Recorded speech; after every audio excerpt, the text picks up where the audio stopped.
quorum enough to continue? Yes, Chairperson. Oh, okay.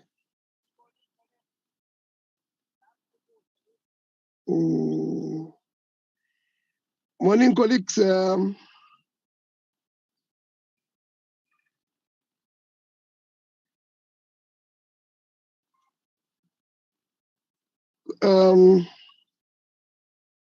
I'm under the tree is somewhere in the bush, so I will immediately remove my camera. I'm not sure whether I'm visible. I should be visible, I think. Yeah? You are visible. Oh, if I am, then thank you very much. Good morning, everybody else. And let me switch off because I'm under the tree, so I might show you the trees. The agenda is before us. It is as is. It has got 8 items, which is opening, observe, apologies, up to opening remarks. I want to welcome everybody into the meeting and wish everybody good deliberations into the meeting. I know that we have been a bit off the meetings. Most of us, some of us were not necessarily off in any way, but officially we're a bit off. Let's welcome one another back into the meeting.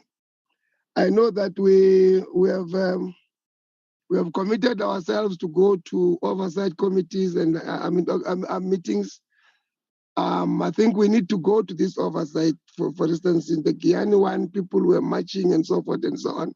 We still owe answers on a number of oversight that we visited, like your Eastern Cape, your Lesotho and the others. I think we need to really work towards giving handover reports, because we are now preparing for an exit report that we must give. So our work should now be very much outcome-based, because we are supposed to be giving over to others that will take over from us as and when elections has come into being. More especially because it is about the time that we are going to go for elections.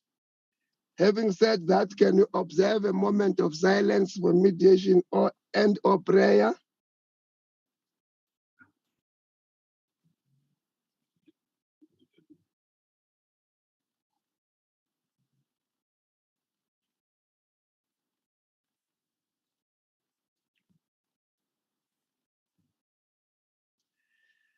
Thank you very much. We are all welcome. Apologies, Nosipo. Morning, Chairperson. There's no apology submitted.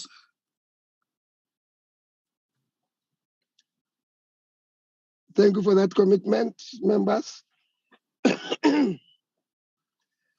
We are now on item 4, briefing by the Auditor-General South Africa on audit outcomes of the department and entities for 2021-2022 financial year.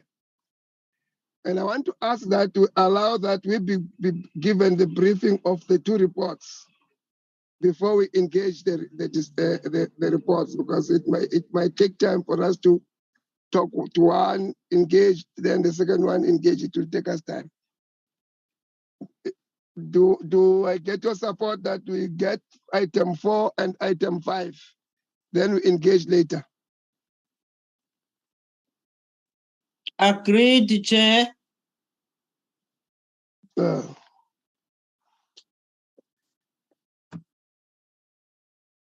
Auditor General, we are in your hands.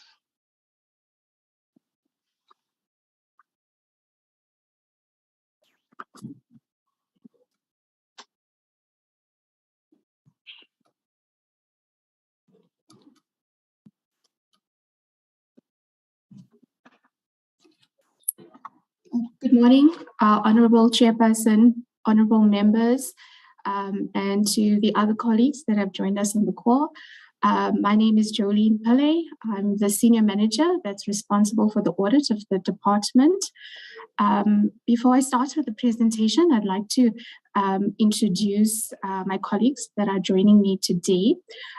With me, I have the Senior Manager that's responsible for the audits of WTE and TCTA. His name is Tendani Musinyiwa. And I've also got with me our product champion, Sylvia Bele, who's joining us today. And our parliamentary liaison officer is Songezo Makula, that you might already be familiar with. He has reminded me that I should indicate to the members that the questionnaire will be submitted to all of the members during the course of the meeting to get some feedback from you as to whether you found the session to be useful or not. So just a reminder that that will be coming. Thank you. I'm going to then move over to the presentation. Our presentation was shared with the committee members together with the briefing document. The briefing document is intended to be supplementary information. So today I will focus then on the presentation of the slides that were shared with you. Agreed.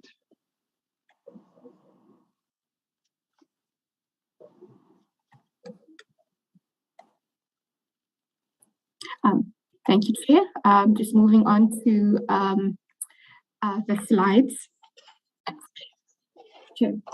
We start off with the mission and vision of the Auditor-General, which states that the Auditor-General of South Africa has a constitutional mandate and as the supreme audit institution of South Africa, it exists to strengthen our country's democracy by enabling oversight, accountability, and governance in the public sector through auditing, thereby building public confidence.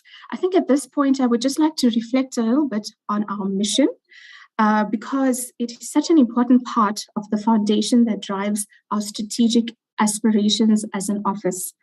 In terms of the constitutional mandate, Section 188 of the Constitution defines the functions of the Auditor-General and indicates that it is responsible for auditing and reporting on the accounts, financial statements, and financial management of the public sector.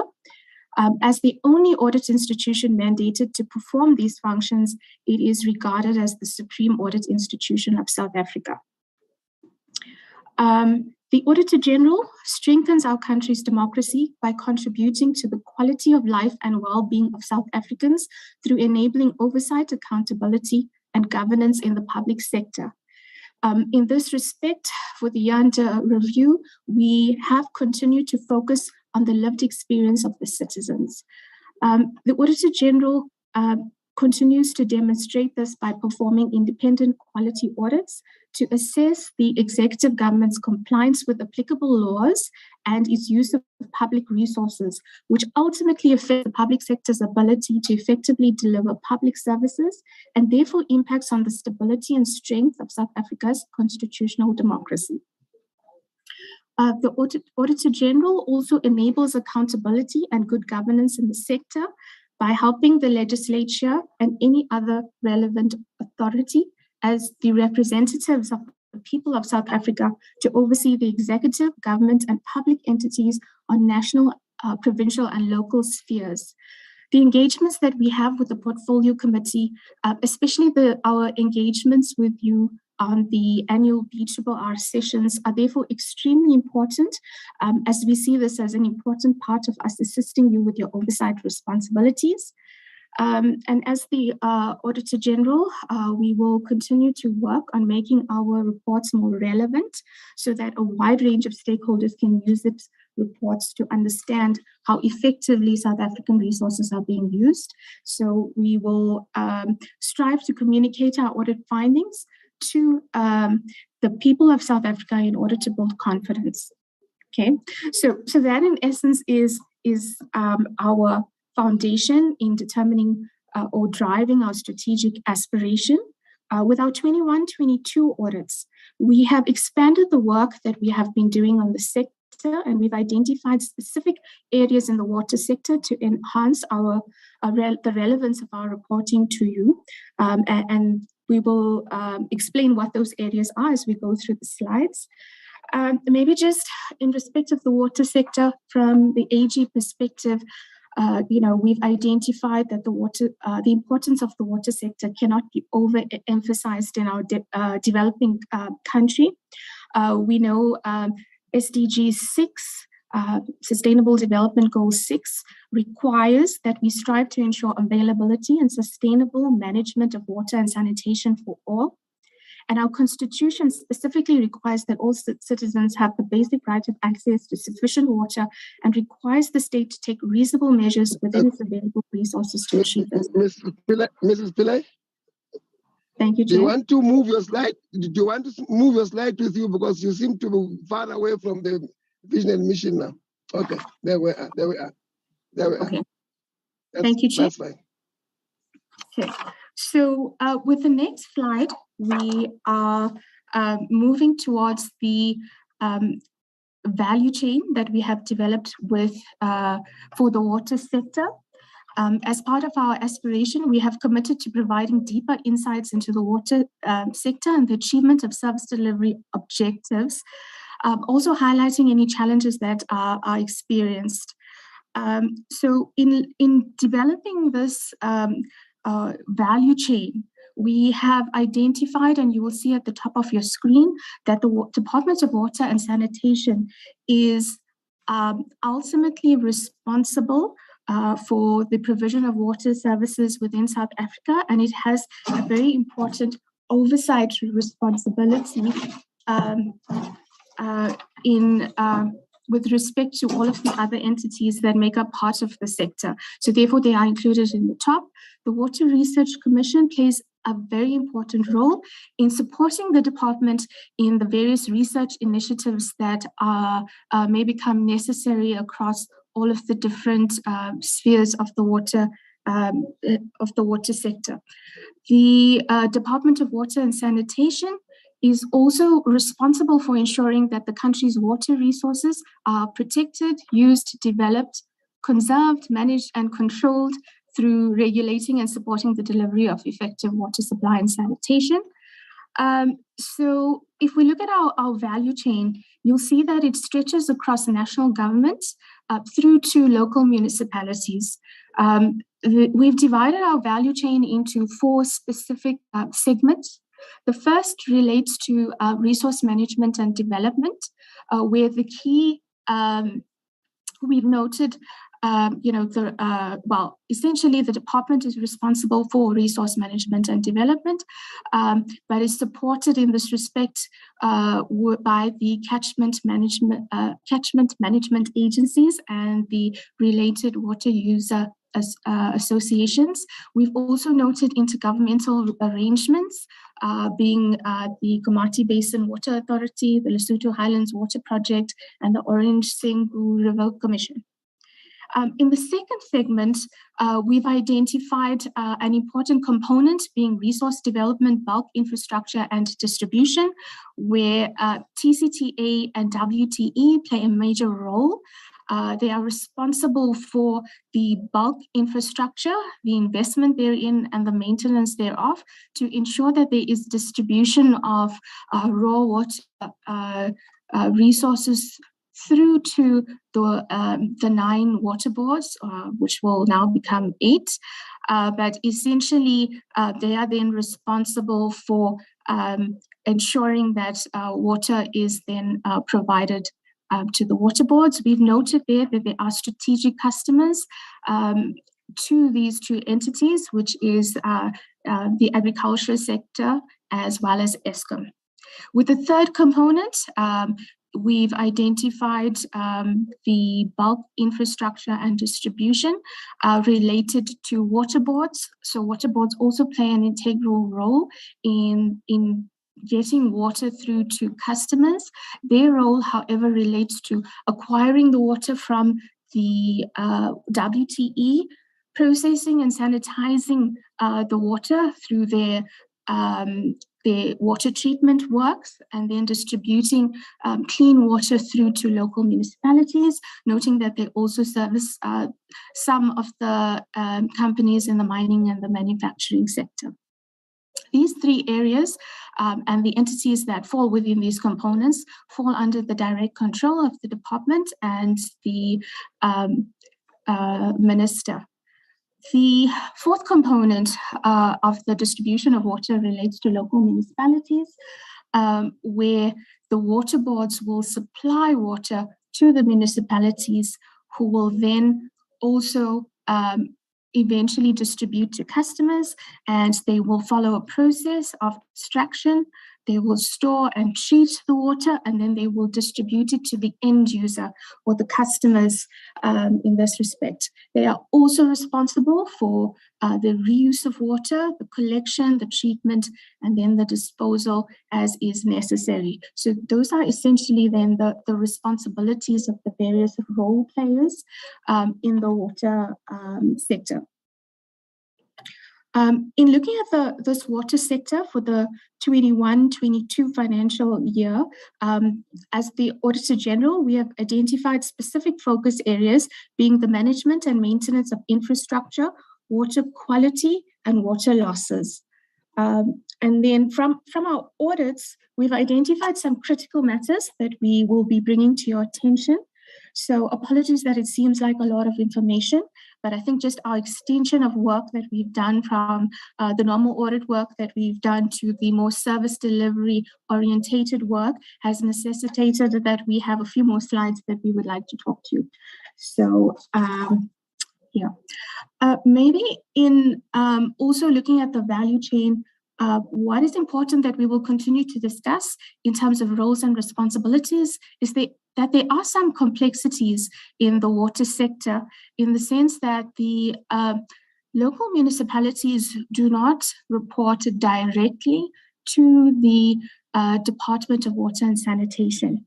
So the reporting structure is slightly complex, and because of that, the challenges that are experienced throughout the sector become a little bit more difficult to deal with, which essentially requires more cooperation between the different spheres of government, so that the challenges in water distribution from source through to the end user can be dealt with in the most effective way. And that essentially then leads us to the next slide that I would like to discuss with you. So I won't go through all of the detail in terms of roles and responsibilities, but I will then move on to the slide on the accountability ecosystem. Our message here essentially is that everyone has a role to play in the national government accountability ecosystem. When we look at the ecosystem, essentially we are saying that if we look at a government, there's essentially two sides to it.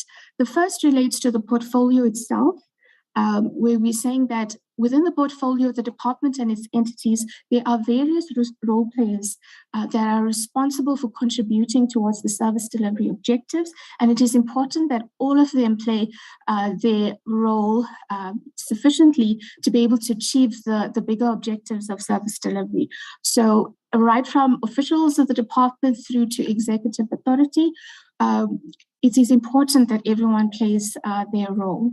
On the right-hand side of the slide, we refer to support and oversight structures, where we've noted the importance of the national executive leadership.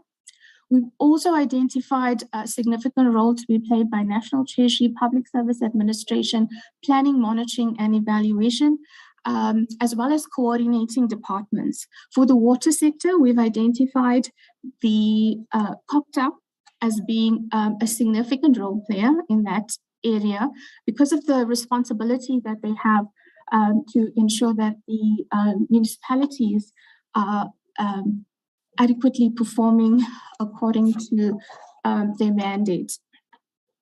In terms of the support structures, we've also identified Parliament being for portfolio committees and scopers being significant role players in the ecosystem. If I move to this middle of the slide, we essentially there would indicate what the responsibilities of the Auditor-General is, as we said.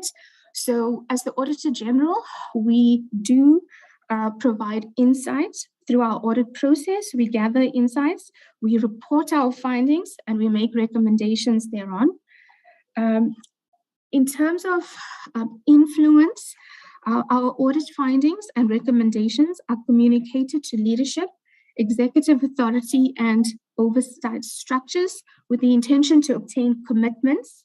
And through our processes and the commitments obtained, we will continue to then review the actions that are taken by management in terms of the process of enforcement. That will include the monitoring of the commitments, follow-up of our audit findings, and reporting again to oversight structures such as yourself.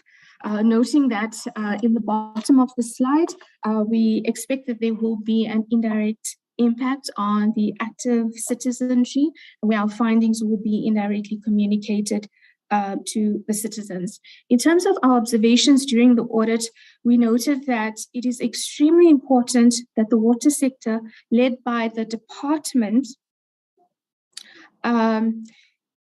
works together with the supporting departments to ensure that there's improvements in the delivery of basic services to our end users, which is where we find a lot of challenges in terms of service delivery. So thank you, Chair. With that, the next section that I'm going to talk to then is the audit outcomes for the 2021 and 21-22 year. With this slide, we essentially provide a snapshot of the outcomes. We start off with the 2017-18 year being the first year of administration as we have it. So with the portfolio that we're talking to for this particular cycle, it's the 4 entities. It's WRC, TCTA, WTE, and the department itself. With the 2017-18 year, we had 2 qualified audits with findings being DWS and WTE, and we had 1 unqualified with findings from TCTA and 1 clean audit with WRC. If we fast forward then to 2021, we noted some improvements in that year in the sense that WTE had moved to unqualified with findings, so there was an improvement. And in the 21-22 financial year, we have 3 entities being DWS, WTE, and TCTA as unqualified with findings, and WRC still managing to retain their clean audit status for this year. With the next slide, we provide a little bit of detail.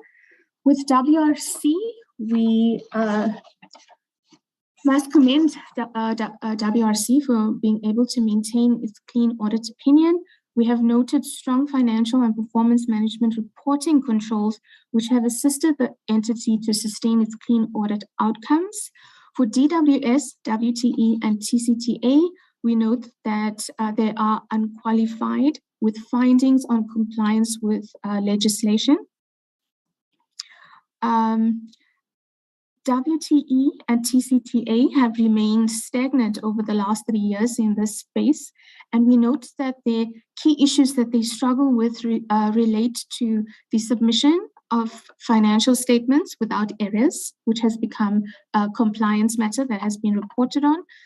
The prevention of irregular expenditure is still a concern, and then dealing with such irregular expenditure through an investigation and consequence management processes has also been a concern. So those were the 3 key areas that came through for a WTE, TCTA, and also DWS in respect of its compliance matters.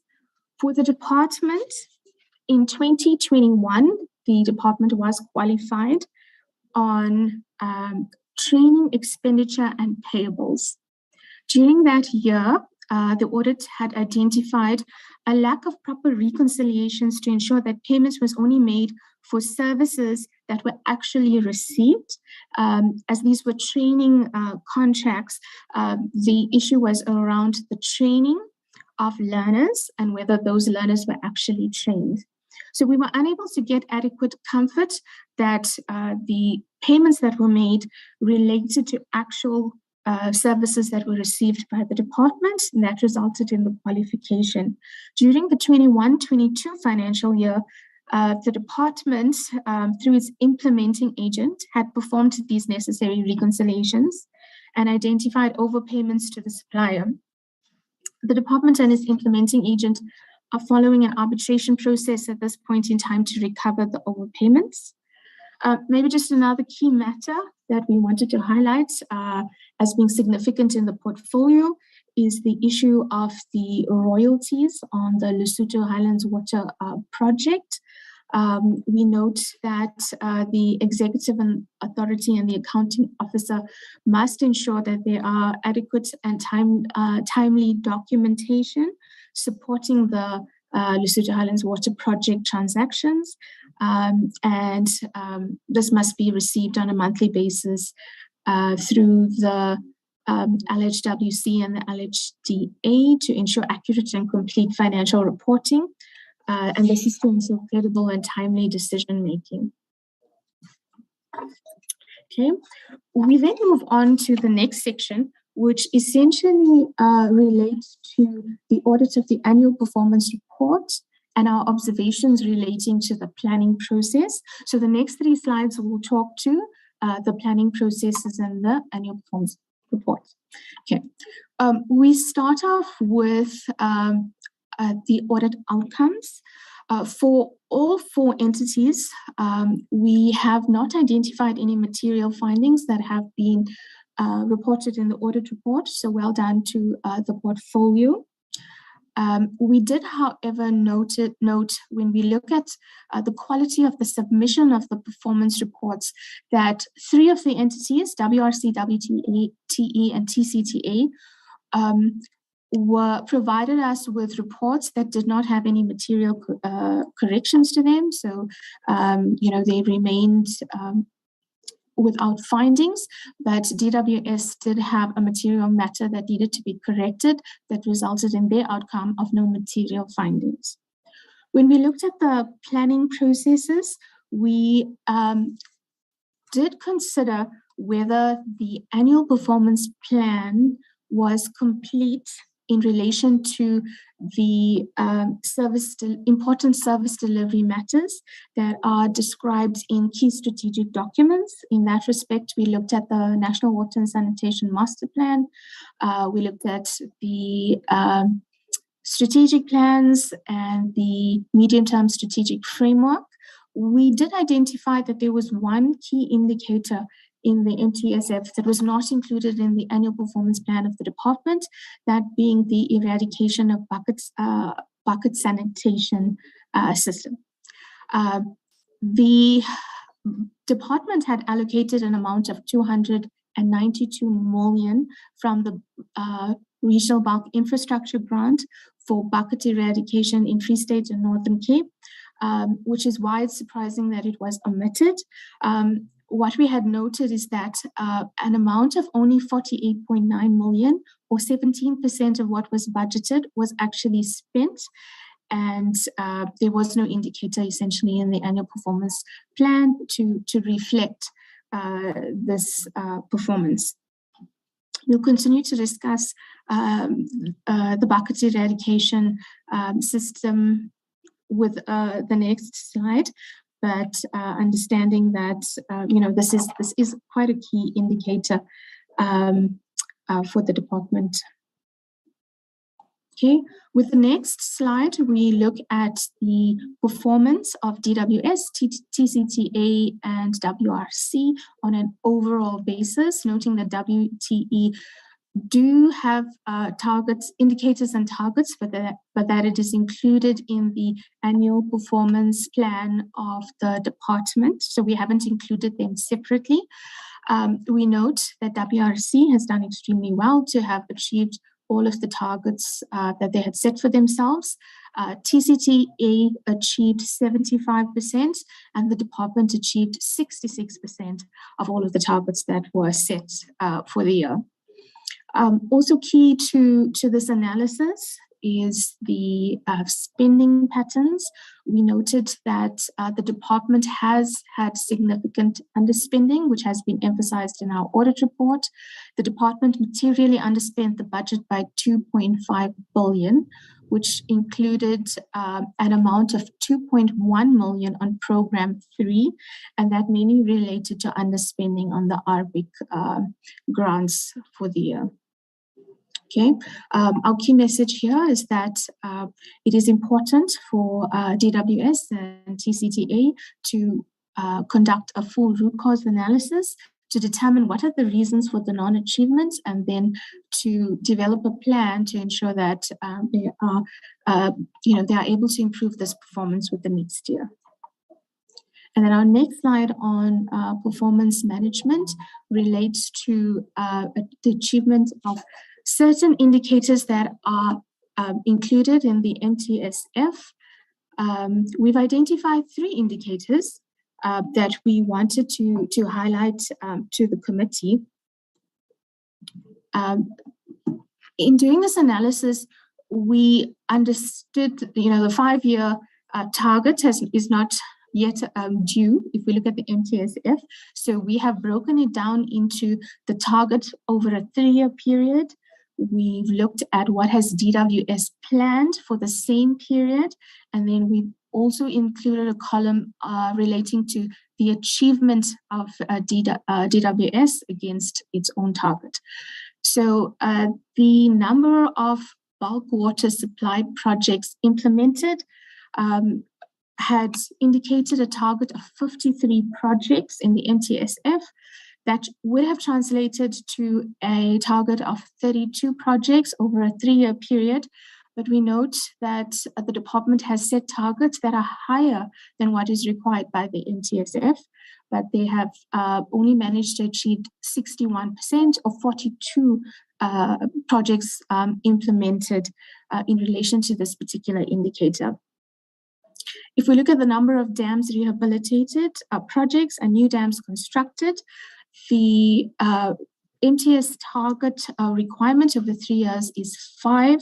DWS set its own target of 9 and have achieved only 1 project or dam constructed. So in this respect, they are falling significantly short of the MTSF targets. Some of the root causes we've identified relate to the underspending, and the underspending on the RB projects further relate to project management relating to the projects that are ongoing, and other root causes included inadequate supervision of contractors, and the late identification of poor performance of contractors, and protracted supply chain management processes, which we will talk to again a little bit later.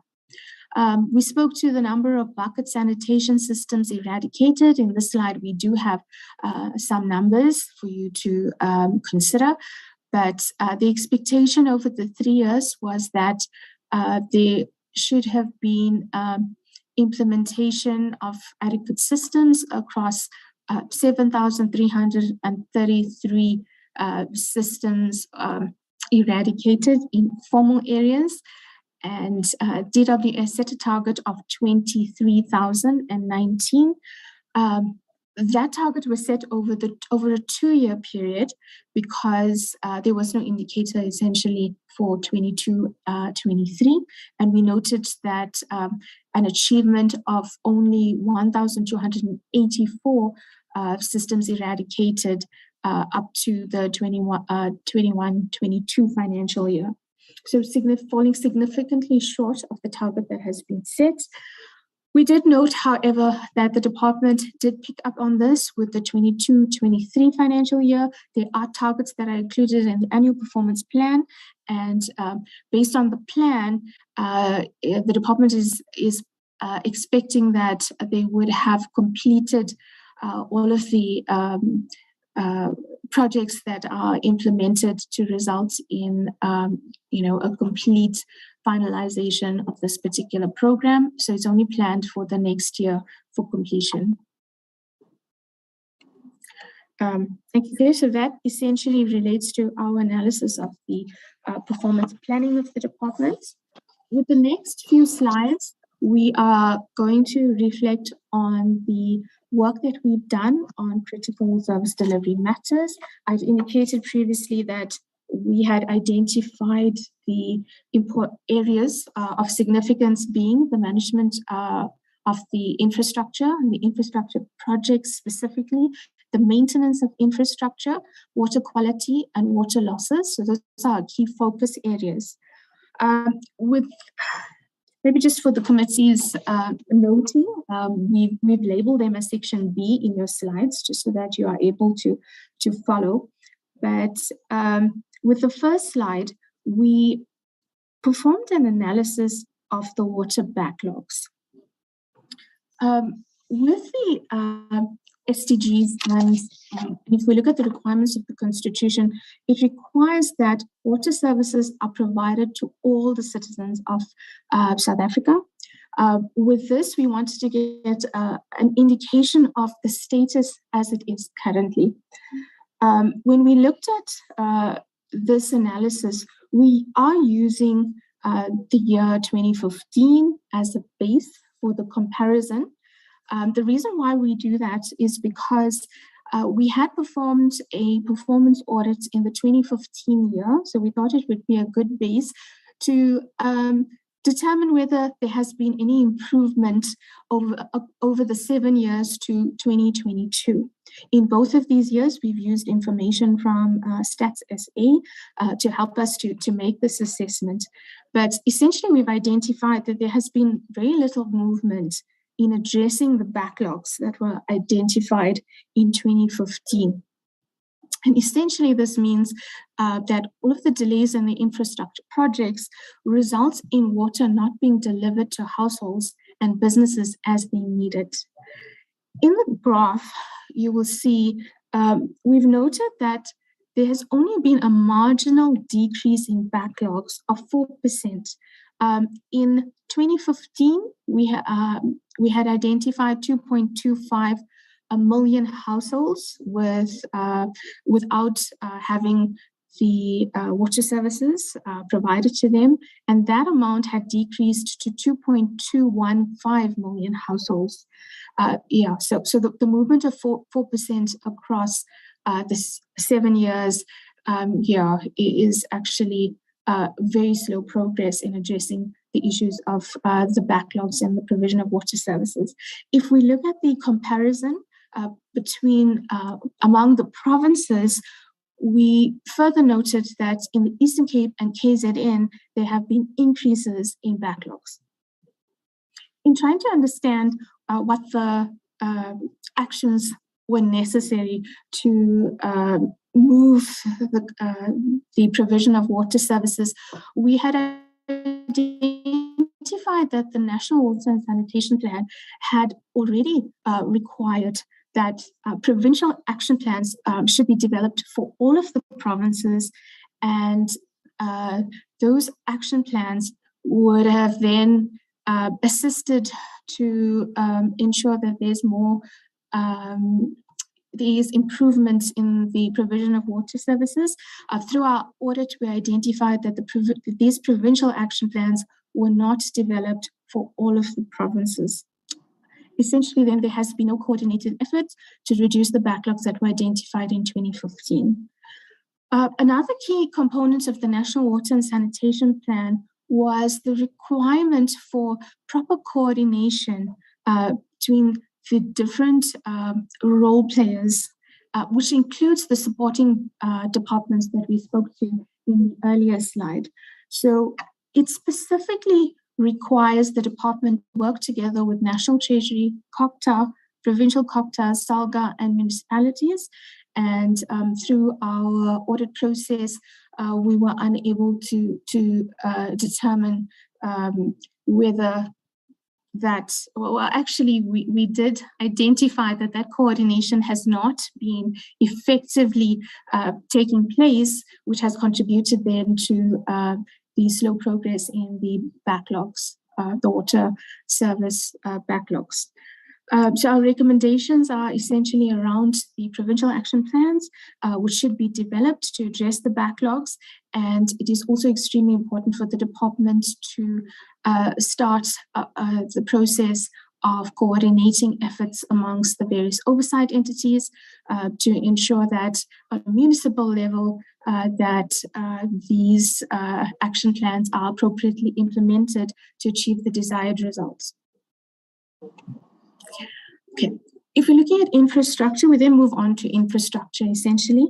The first thing that we had done as part of our audit process is to look at the various projects that are managed under the RBIC grants specifically.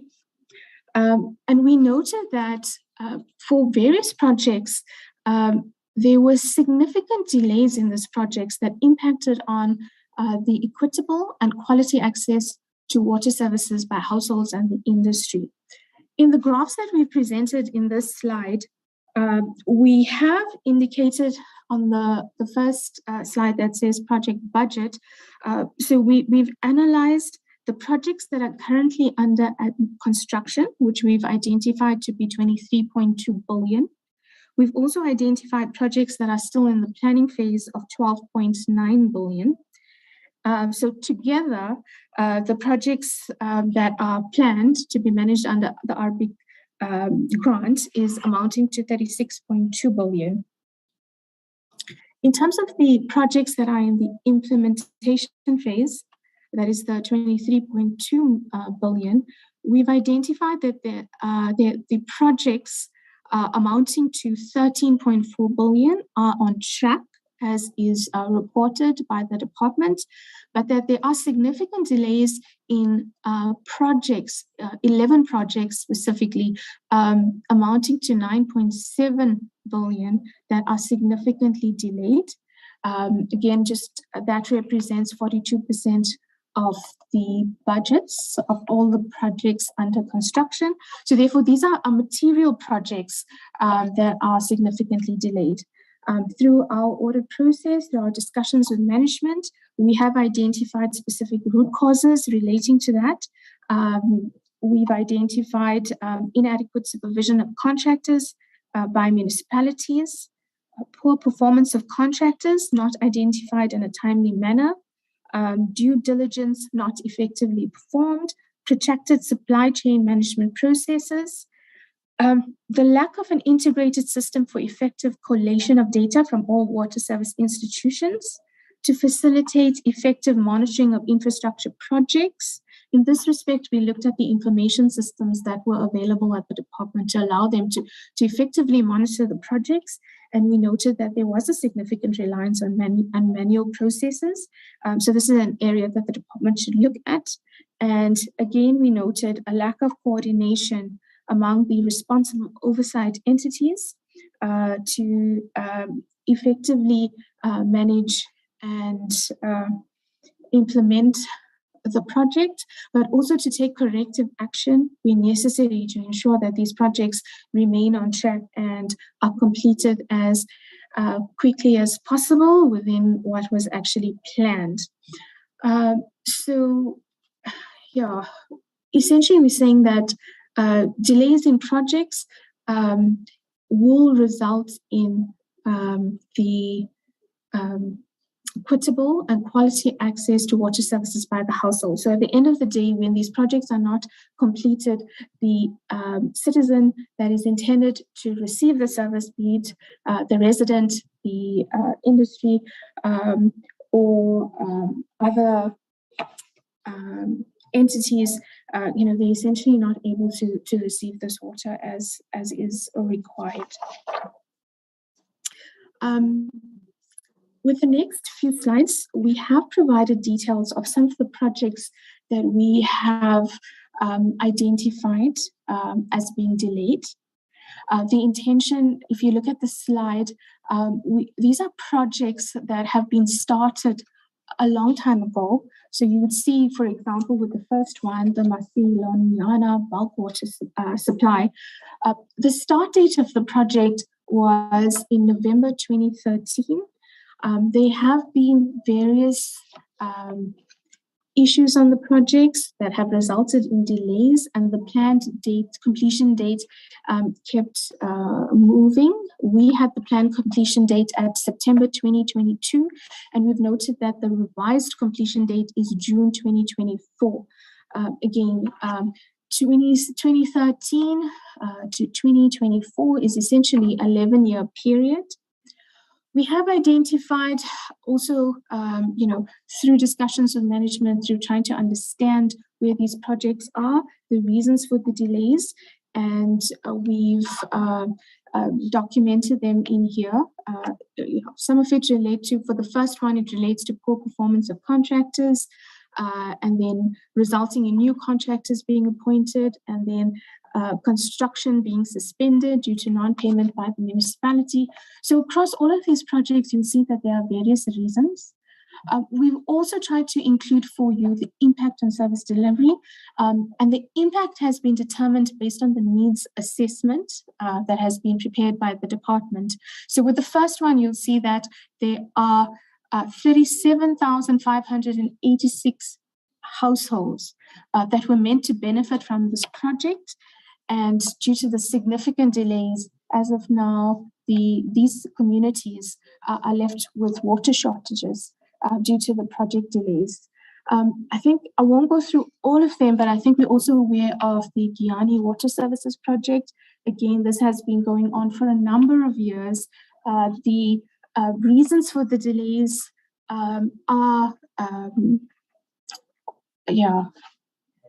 the department is aware of the reasons for the delays, and I think at this point, given the information that we have, what is important from an audit perspective for us is that we get commitments from the department on the action plan that they have in place to get these projects completed. As part of our next audit process, we will also continue to follow up on the commitments that management have made to see that there is progress in getting through these projects. And I think with the sharing of this information, we're hoping that the committee will also be empowered then to track the completion of these projects so that we can then, just ensure that there is sufficient movement to get these projects completed and to ensure that the end users are eventually receiving the benefits of it. Okay, so there's more projects that we've included in there. Also relating to infrastructure, we did perform reviews of the project life cycle. In this respect, we do get infrastructure specialists to assist us with these reviews because they have the necessary expertise to be able to understand the complexities around these projects and to assist us with identifying weaknesses in the process to allow us to make recommendations to management. What we've indicated in this slide is the various projects that were selected as part of this past audit cycle. We've indicated the project, the budget, and the key findings across these projects. We've noted for the Mzimvubu project in the Alfred Nzo municipality in the Eastern Cape, for example, that there was no value for money received due to overpayment for goods and services. With that, we've identified an amount of 131 million being identified as fruitless and wasteful expenditure. We did have some limitations in the audit, specifically with the Baal Khamahara. This one is managed by the Sedibeng Water Board, and for information requested, we were unable to get any information to help us to understand the status of the project. With the Mshloti River Development Projects, we've also identified fruitless and wasteful expenditure of 26 million. We've also identified additional project costs resulting from inadequate project management of 103 million.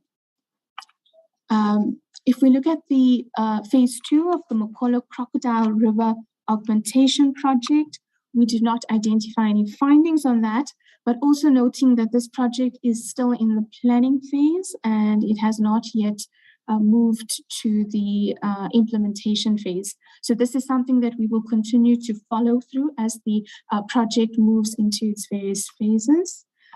With the Olifants River Water Resources Development Project, we've identified equipment procured not utilized for 5.5 million, also indicated as possible fruitless and wasteful expenditure not investigated. We've also identified staff houses not procured at reasonable and competitive rates, again, resulting in possible fruitless and wasteful expenditure. And then with the Vaal River system, including phase 2 of the Lesotho Highlands water project, we were unable to audit this due to our inability to get access to information.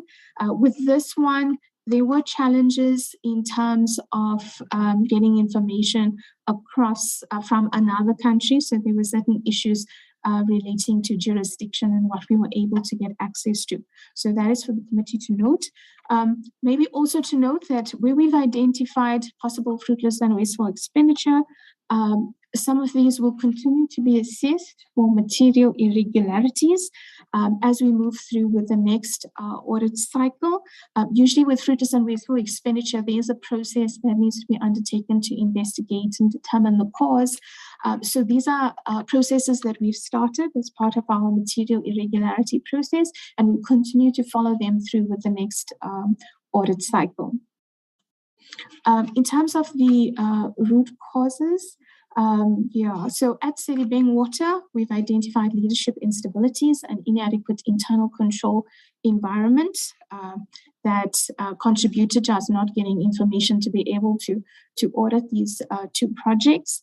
We've identified a lack of adequate oversight and project management at both WTE and TCTA for the fruitless and wasteful expenditure that has been incurred. And in certain instances, we've noted that the market has not been adequately tested to ensure that the prices that were contracted for were appropriate. Okay. Essentially, in terms of this whole review, we have been performing project lifecycle reviews over a number of years that we've been also reporting to the committee. We noted that there has been slow progress to address the root causes of poor project management in terms of that we've identified in prior years.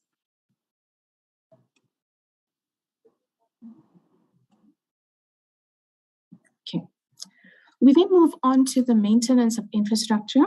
Again, a significant sector focus area for us. We've essentially identified through our audit work that the department has not allocated sufficient financial resources to ensure that the maintenance of infrastructure. And this has contributed to the dilapidated infrastructure and is a cause for concern.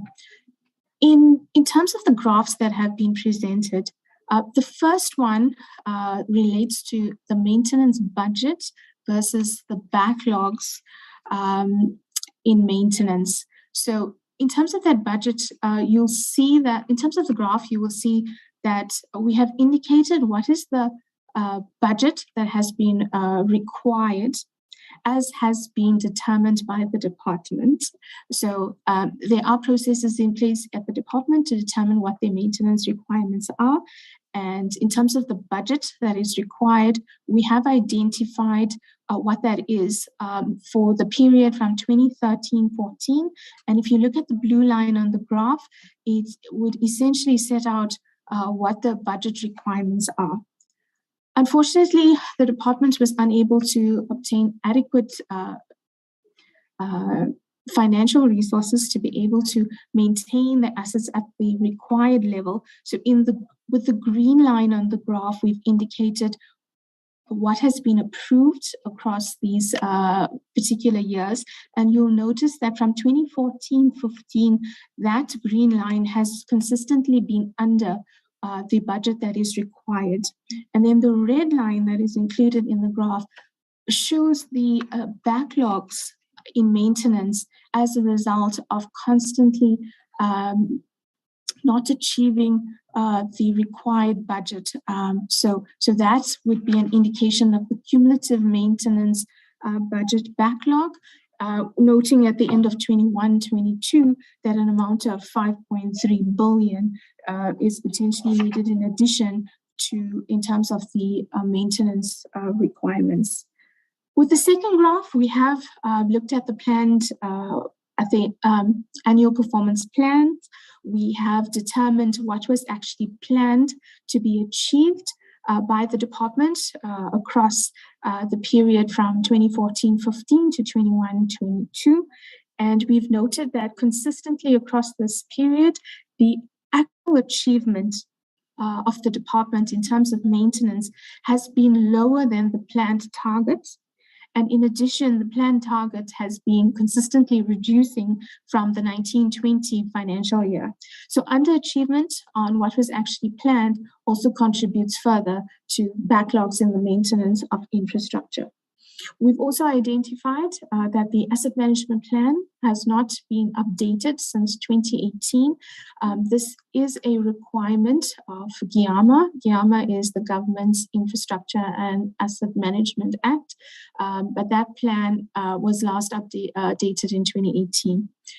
Financial constraints have been indicated as a reason for not maintaining infrastructure optimally. And we further noted a lack of a proper system for effective management of infrastructure maintenance.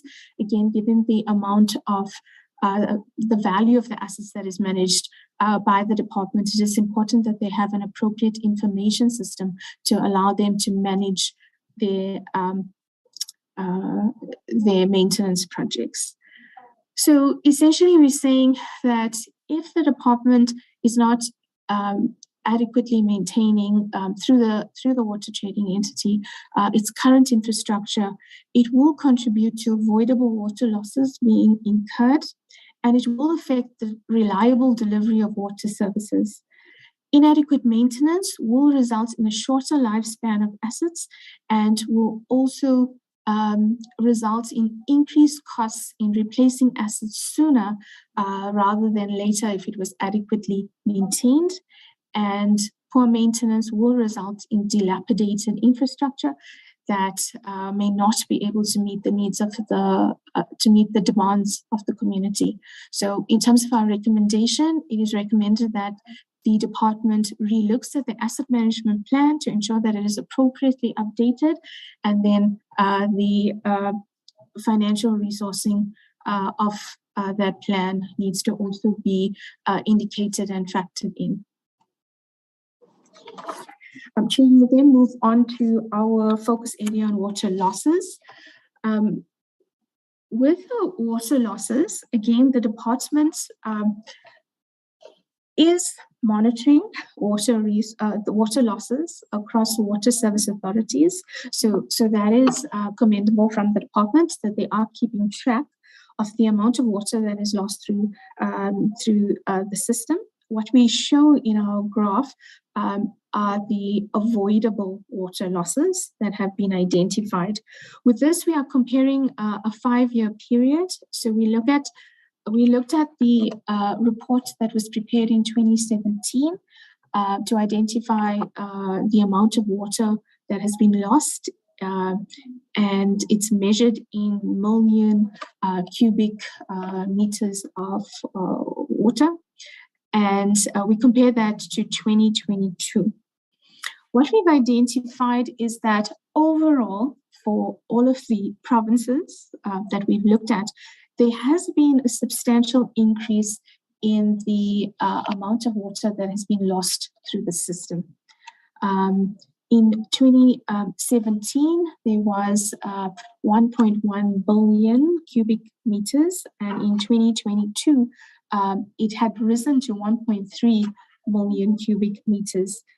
The red line that you see there essentially is a comparison or an indication of improvement or regression for the provinces. So if we look at the numbers, we noted that in the Western Cape and the Eastern Cape, there has been some reduction in the amount of losses over the 5-year period. However, if we look at the right-hand side of the graph, for Northern Cape and Gauteng, there has been a substantial increase in water losses since 2017, noting amounts of 41.4% increase in losses in Northern Cape and 42.4% increase in Gauteng. With the second graph, we try to quantify the amount of the losses. So with the red bar, we refer to the sunk costs, or essentially the cost of the water that has been lost. That has been estimated to be 16.6 billion rands. And the opportunity cost is the amount of revenue that would have been lost through the loss of this avoidable water. And that is estimated to be 26.2 million. So essentially, the numbers are quite significant. We've noted very little improvement since 2017. We've noted that there is a significant loss in revenue to these water service authorities. And it is therefore quite an essential area that the department needs to look at to try to improve on or rather reduce the water losses that are currently being incurred. Through our audit process, we identified that while the monitoring processes are being undertaken, there is a responsibility that is being placed on the municipalities or the water service authorities to develop action plans to deal with this. However, it hasn't been effective as is demonstrated by the numbers, but we noted that there is not a national action plan that has been developed on a national level by the department to address the root causes or the transversal root causes that have been identified. So that is something that the department needs to look at. See, the root causes have been identified through this process, but there isn't a national action plan to deal with that. We further noted that the leaks, that there are significant losses due to leaks due to the aging infrastructure that has not been adequately repaired and or maintained. And through our audit process, we have also followed up on the program, the War on Leaks program that was intended to assist the country to reduce the water losses. But during the audit, the department was unable to demonstrate that that particular program had any impact on curbing the water losses, despite the significant investment in the training. So our recommendation around water losses is that the department should develop a national action plan that would address specifically the root causes that have been identified for the water that has been lost through the system. Okay. Then we move on to the area of water quality. This is the last area that we have on our sector focus areas. Essentially, with this focus area, we looked at the blue and green drop reports. The members will be aware that these reports were published by the department in March of 2022. In terms of the reports themselves, we've demonstrated on or depicted in the graphs that you see. For the blue drop report, it has been, the blue drop report essentially relates to drinking water quality and understanding that the report had covered various aspects, and not just quality of water, but it did indicate a risk rating profile for the municipalities that they had looked at. It is concerning in terms of the results, where the department has identified 23% of the municipalities that have been reviewed to be in a critical state, indicating that there is significantly high risk that the water quality will not be of the right standard. 11% of these municipalities were in the high risk category. So, and 18% in the medium risk category, with only 48% in the low risk category. When we looked at the Green Drop report, essentially would have looked at the various wastewater treatment plants across the country and would have provided a risk rating in terms of the water quality. The department has identified 39% of these wastewater treatment works as being in a critical condition and 25% in a poor condition. The report has also identified root causes relating to the poor outcomes, and some of the root causes relate to insufficient resources at the Water Service Authority, including insufficient chemical supplies, spares, and vehicles to ensure optimal operations of the schemes, lack of adequate design capacity, lack of daily flow meter readings, lack of calibrated flow meters, insufficient budgets to appoint suitably qualified staff, as being some of the reasons for the poor outcomes. We've noted that in terms of the report, the department has requested that the various water service authorities submit an action plan 60 days after publishing the report. Through the audit process, we've also identified that the response to that request has been quite poor. So there has not been a lot of plans that were submitted at the date that we concluded the audit. So the response by the water service authorities has been lacking. Potentially, one of the reasons for that could be the lack of adequate skills and capacity to be able to complete those plans. That is something that the department needs to also look at.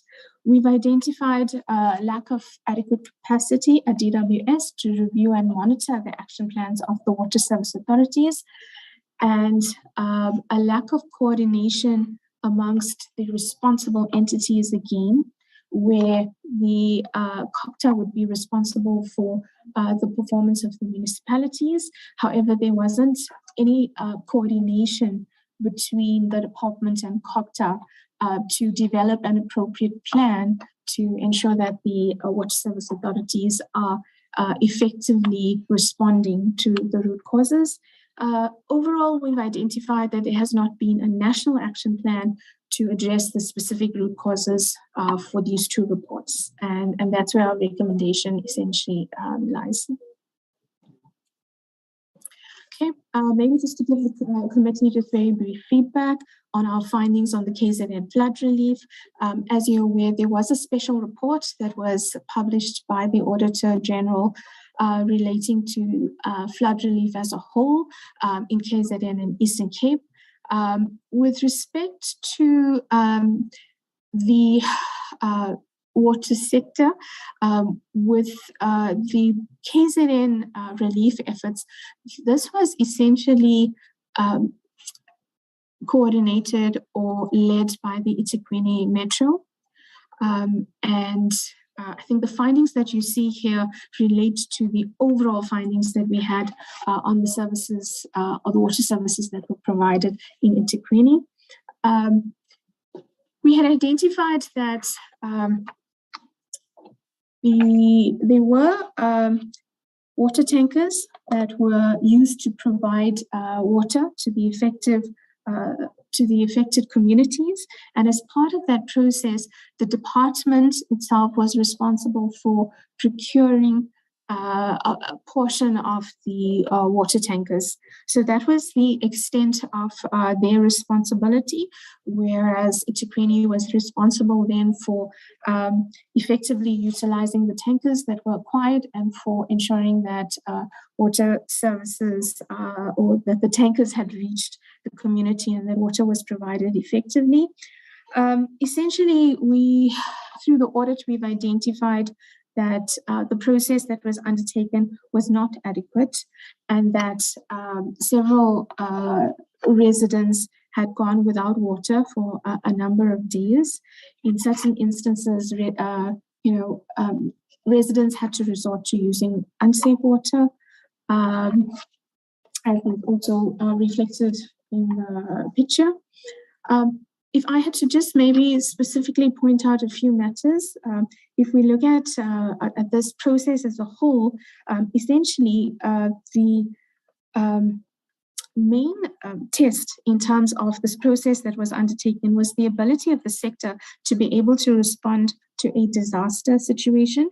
And so understanding that this was a disaster situation, some of the findings we've identified included the poor coordination and integration between or among the three spheres, which is eThekwini Metro, KZN COGTA, and DWS, to ensure that resources were effectively utilized.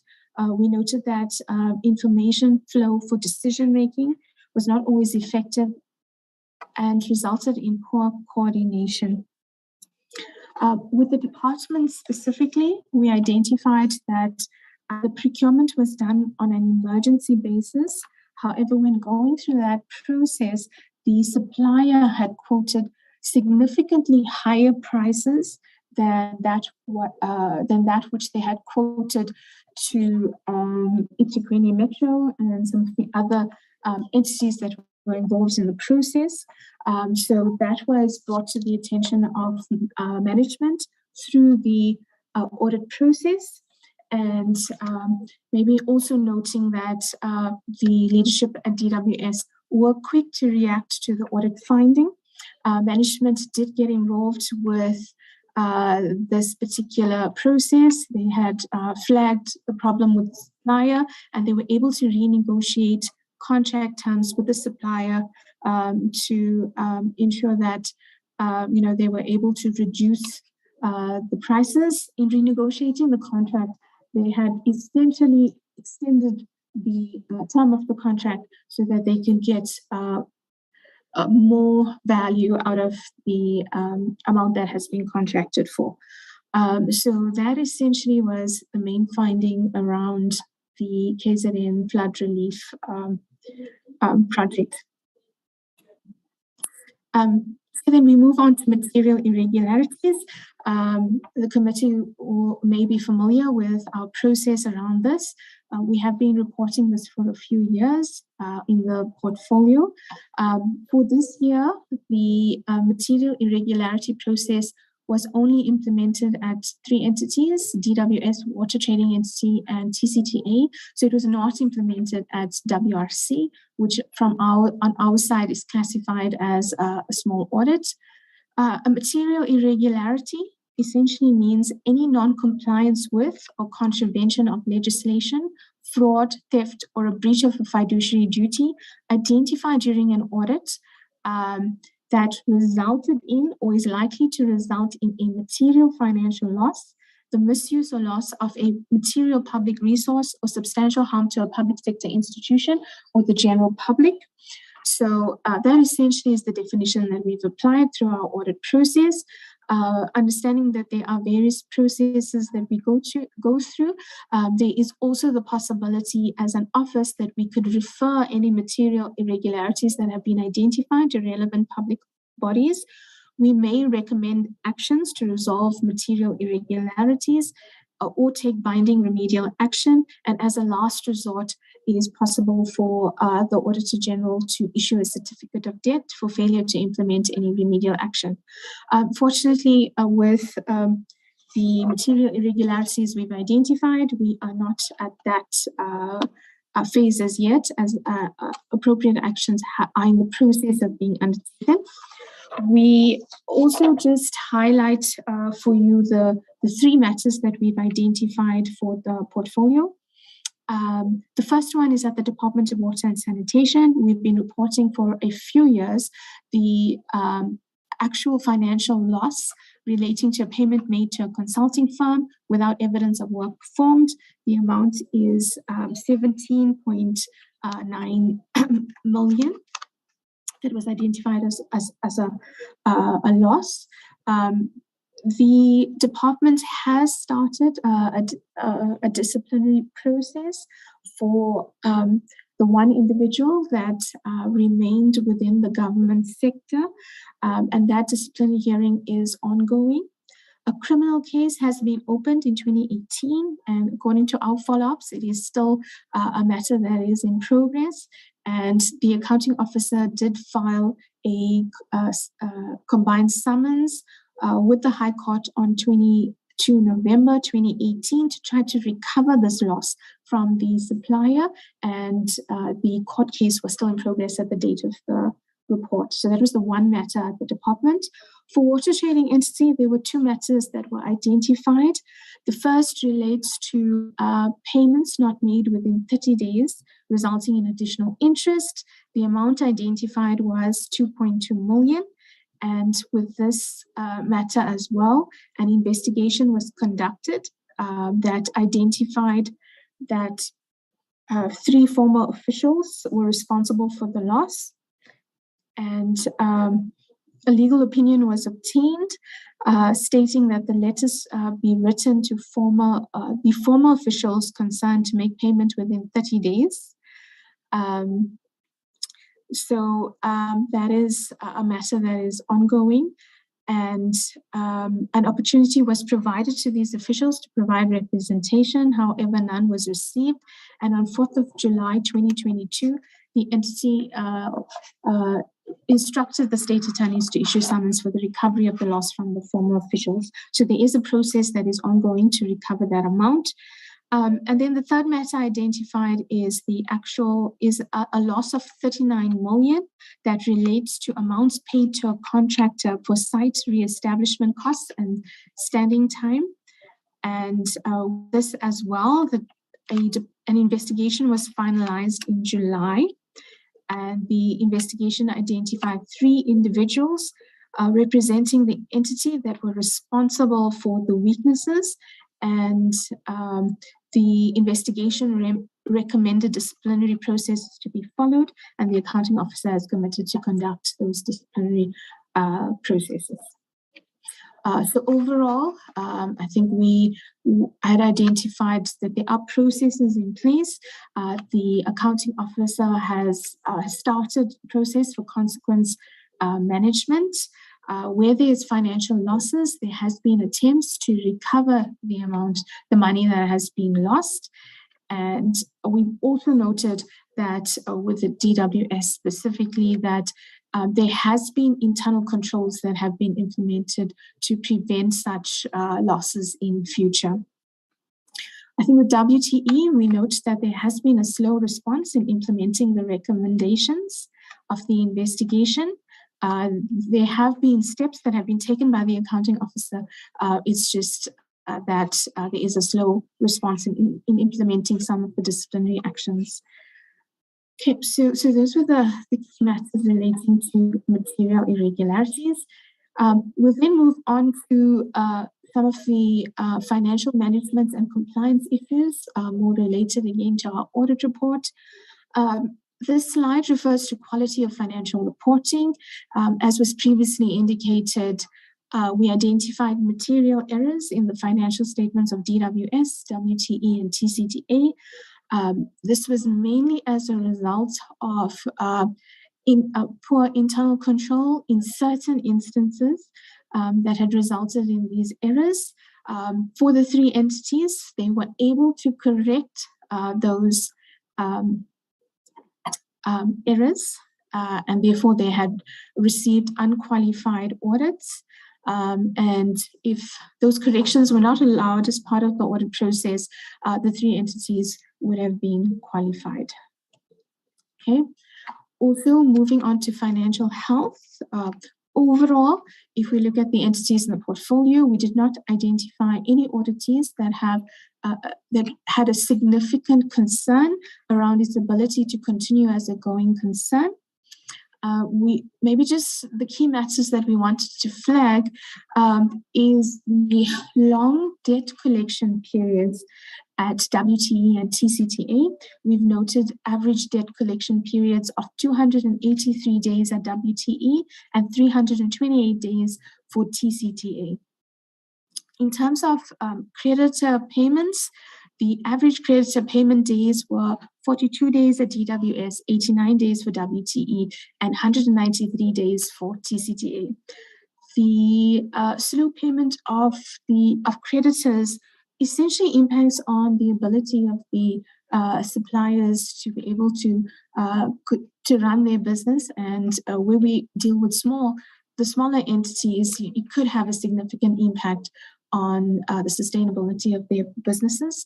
So we do flag this as a concern where creditor payment periods are greater than 30 days. So those are just the key matters around financial health. If we move to compliance with legislation, except for WRC, the other three entities did have material non-compliance findings as shown on the screen. These related to procurement and contract management at WTE, which we'll talk to with the next slide. But all of these three entities had findings on the quality of financial statements, prevention of irregular and fruitless and wasteful expenditure, and consequence management, which we'll also talk to a bit later. If we look at procurement and payments, there were two matters that were included in the audit report of WTE. Those relate to uncompetitive and unfair procurement processes and local content and production requirements not adhered to in terms of the regulations. So we do note across all of the entities that goods and services were delivered. However, some of the 5 pillars of procurement were compromised, that being transparency and competitiveness. So those are our key findings on procurement and payments. We then move on to irregular expenditure.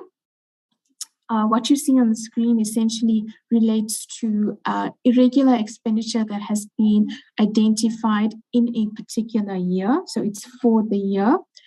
You would see that there has been quite a significant decrease since the 2018-19 year to 21-22 to an amount of 506 million for the portfolio. Still quite a significant amount at 506 million.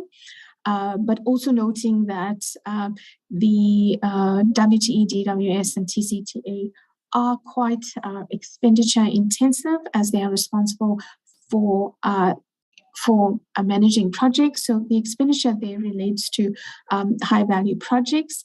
But this is something that the department needs to look at in terms of its internal control processes to ensure that the internal controls are able to detect any issues relating to non-compliance with regulations and legislation, and that they are able to prevent irregular expenditure. So this is something that the portfolio needs to look at to strengthen their internal controls.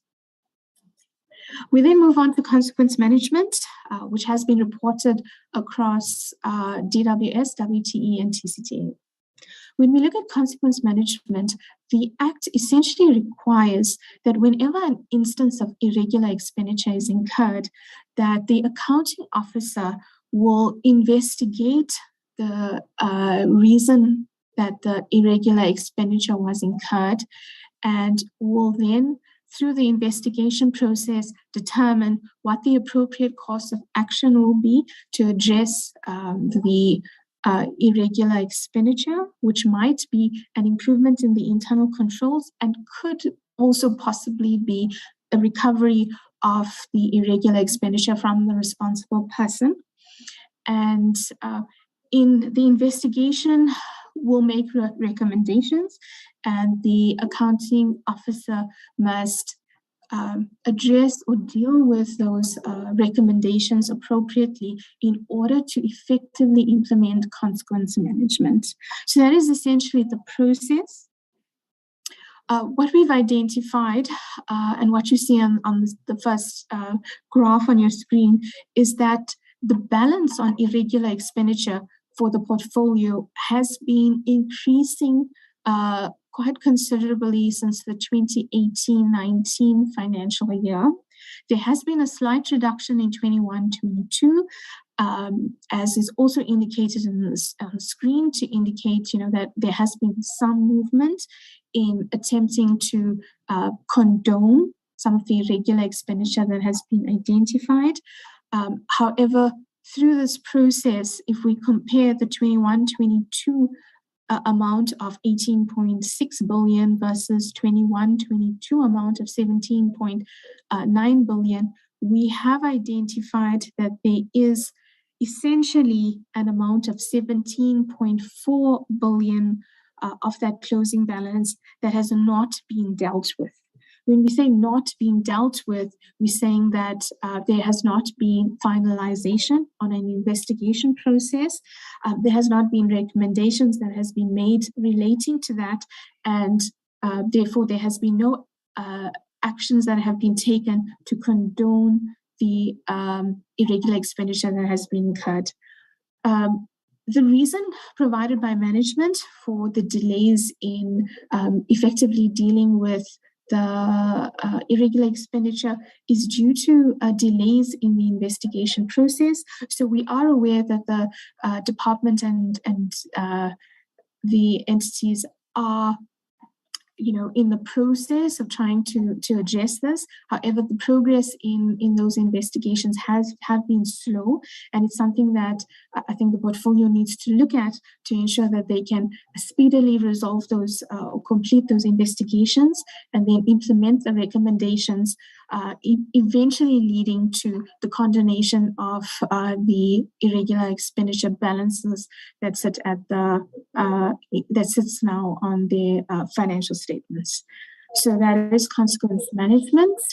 Okay, this is just a summary of what we have identified. And maybe just moving on to the tail end of the presentation. So through our processes, we have met with management, we've met with the leadership, as well as the accounting officer and the minister. We have discussed our audit findings and we got feedback from them, and we did make recommendations with a view to get commitments. What is important, I think, to note at this stage is that we are quite pleased with the fact that the minister has successfully appointed a permanent DG and CFO. The department has had acting positions at the DG level for maybe 8 to 10 years, so quite a substantial time. And a CFO the CFO position has also been vacant for a number of years. So the DG has now been appointed as of the beginning of this year. It has effectively been 3 months, I think, into the financial year that we're looking at, and the CFO was appointed thereafter. So definitely some positive steps that is being taken. We also are confident that with the stability in leadership, that the recommendations that we've made and the actions that will be taken going forward, will materialize, and that there will be some improvements in the process. The recommendations that we've made essentially relate to detailed action plans to address the challenges that we've identified relating to the implementation of key projects, the maintenance of infrastructure, the management of water quality risks at water service authorities, and water losses at water service authorities. So we will continue to then review these action plans and consider the impact over the next year. We're also recommending timeous monitoring and oversight over the action plans to address both internal and external audit findings that have been identified to prevent any regression in the audit outcomes. And this will include the continuous monitoring of compliance with laws and regulations. And we also recommending continuous monitoring of compliance with or review of financial statements to ensure that financial statements that are submitted do not have material errors included therein. We have also discussed with the accounting officer and the executive authority on the issues that we've identified with respect to the Lesotho Highlands water project royalties, and we have recommended that negotiations with the government of Lesotho must be expedited so that we can receive information sooner to enable us to complete our processes, but also that there's a negotiation around the overpayment or the possible overpayments that have been made that must still be recovered from the government of Lesotho. Okay. And then on our last slide, it relates to our portfolio committee message. We firstly, on the left-hand side of your slide, will reflect on the 2021 year. We had recommended for the previous year that there should be proper reconciliation of payments made for training costs under the War on Leaks project, to supporting evidence to ensure that payments are only made for actual training costs incurred. We are happy to report back that those reconciliations have been done and that this has resulted in the improved audit outcome for the department. We had also requested the executive authority and the accounting officer to take effective steps to finalize the recalculation of the net benefit rate relating to royalty payments made to the government of Lesotho. But with this, we have identified that the progress has been slow in finalizing the discussions, and this is a matter that will needs to be looked at over the next year as well. And in conclusion, we include our key messages to the committee members to assist with the monitoring of the service of the outcomes, the audit outcomes for the water portfolio. And in that respect, we are recommending that there should be engagement with the accounting officer and the executive authority, at least on a quarterly basis, to understand the steps that were taken or implemented to address the material irregularities that were identified. This essentially relates to the consequence management processes to reduce the irregular expenditure balances. We recommend that you continue to rigorously follow up on the department's implementation of consequence management. We also recommend that the committee engages with the accounting officer and the executive authority on how the portfolio plans to manage the challenges experienced with the implementation of infrastructure projects. Here, I think the examples have been provided. And also that you monitor progress on the implementation of these initiatives on a regular basis. We're also recommending that progress reports must be provided by the executive and accounting officer on the implementation of action plans developed to address the root causes of water losses and water quality risks. And we're also requesting the executive authority, supported by the accounting officer, to provide feedback on the effectiveness of the steps being taken to finalize the recalculation of the net benefit rate relating to royalty overpayments made to the government of Lesotho. With that is our final slide. Thank you very much for the opportunity. I will hand over back to you then. Thank you, Chair.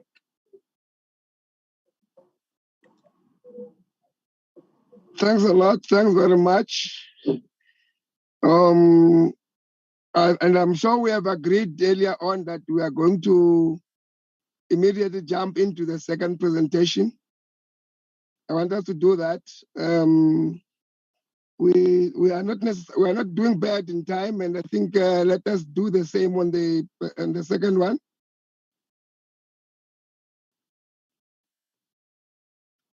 Item 5.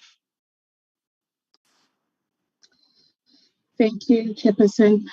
Good morning, Honorable Chairperson, Honorable members, and fellow colleagues. My name is Mpopanda. I'm from the Department of Planning, Monitoring and Evaluation. With me, I've got our DDG, Memakomo, touching them, and I have also our head of the unit, Gifiwe Setwaban. Let me just.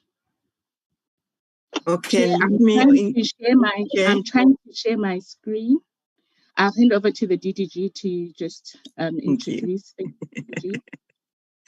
Thank you very much, Mpho. Mpho is very keen on presenting, and I love that, the energy from the youth.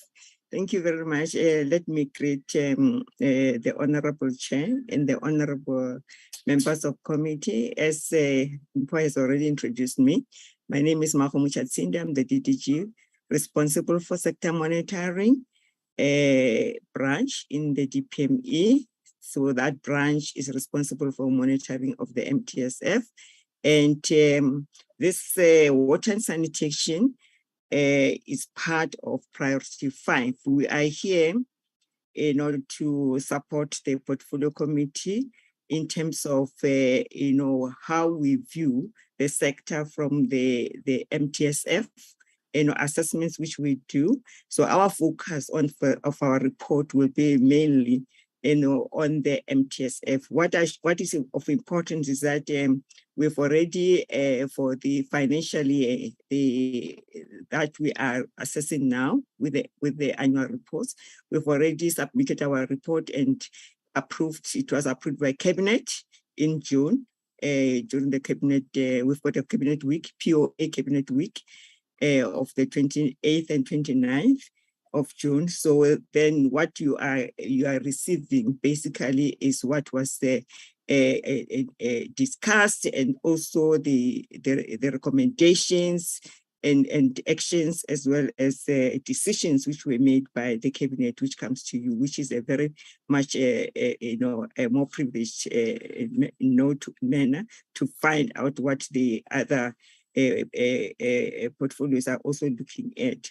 So what is our approach? As you have known, as a government, we do the result-based approach. So meaning that at the MTSF level, since the MTSF is a medium-term strategic framework, and it is a 5-year chunk of the NDP, we're actually trying to find our way towards measuring the NDP. How far are we with the NDP? Meaning that within that 5-year, I heard the AG was referring to, the MTSF, the medium term. Where is our APP now fitting within this year, current year, which passed within that 5 years frame? For us now, it is quite an exciting time that we're in the midterm of the sixth administration. So this means that within a short period of time, we will be providing with a midterm report, which actually gives us the trends and what have been happening throughout from 2019, when we adopted this MTSF to date. That report will be coming. We are finalizing that, and in the next cycle, we're now in the cycle of reporting for the 6th month of this year, which we present to Cabinet the beginning of November. So this is a very critical time, and your inputs into the process are very, very, very critical, that we address the issues which AG has come up with, the issues which you are coming with, coming from the department. So in this way, we have got the multiple lenses of monitoring and oversight, which is the Parliament is coming up with. So with this few words, I would like to give Mpho, Ms. Banda, the opportunity. She's the expert in the area. Thank you, Mpho. Take over. Thanks, Chair. Thank you, Didi. Thank you, DDG. I'm going to try and share my screen. Please just give me a moment.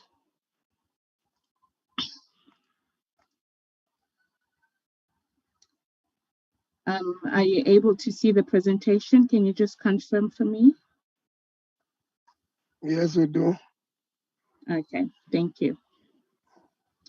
So as the DDG has given us an introduction, the purpose of the presentation is basically to appraise the Department of Water and Sanitation on the performance of the year ending 31 March 2022, to also just outline the performance of the department in line with the monitoring work that we have done through Priority 5 of the MTSF. And just to give annual performance for the year relating to 1 April 2021 to 31 March 2022. We will also just zoom into the key achievements, the persistent challenges and binding constraints that relate to the sector, to the water sector, and then put forward our recommendations. As our DDG has given an approach, an introduction on the methodology and an approach that we use as the department, we have adopted a results-based monitoring approach, which also takes us forward to using evidence as a basis for decision-making. And part of the data sources that we use in informing our performance monitoring is we collect data through our government systems. We also engage research institutions and universities on the work that they do, and multilateral organizations, just to give an overview, a proper comprehensive view of the progress within the sector. We also use evaluations where possible and where they have been undertaken. We access policy briefs, research reports, and case studies. But moreover, in some cases, we also do verification through site visits. So we go on the ground, engage the departments, plan with the departments on meeting within that specific sector to basically verify whether the information that we receive through our reports is indeed valid and accurate. And we track progress through our various ways. We also, as the DDG has alluded, we compile biannual reports that give an overview of the various sectors within government. And as we have indicated that we use an evidence-based system, so our recommendations will obviously cascade from the work that we have analyzed, the performance that we have analyzed, to then put forward our recommendations and remedial actions that are necessary. But we also do have performance dialogues with departments from time to time to engage on interventions that are progressing and interventions that still need attention that are lagging.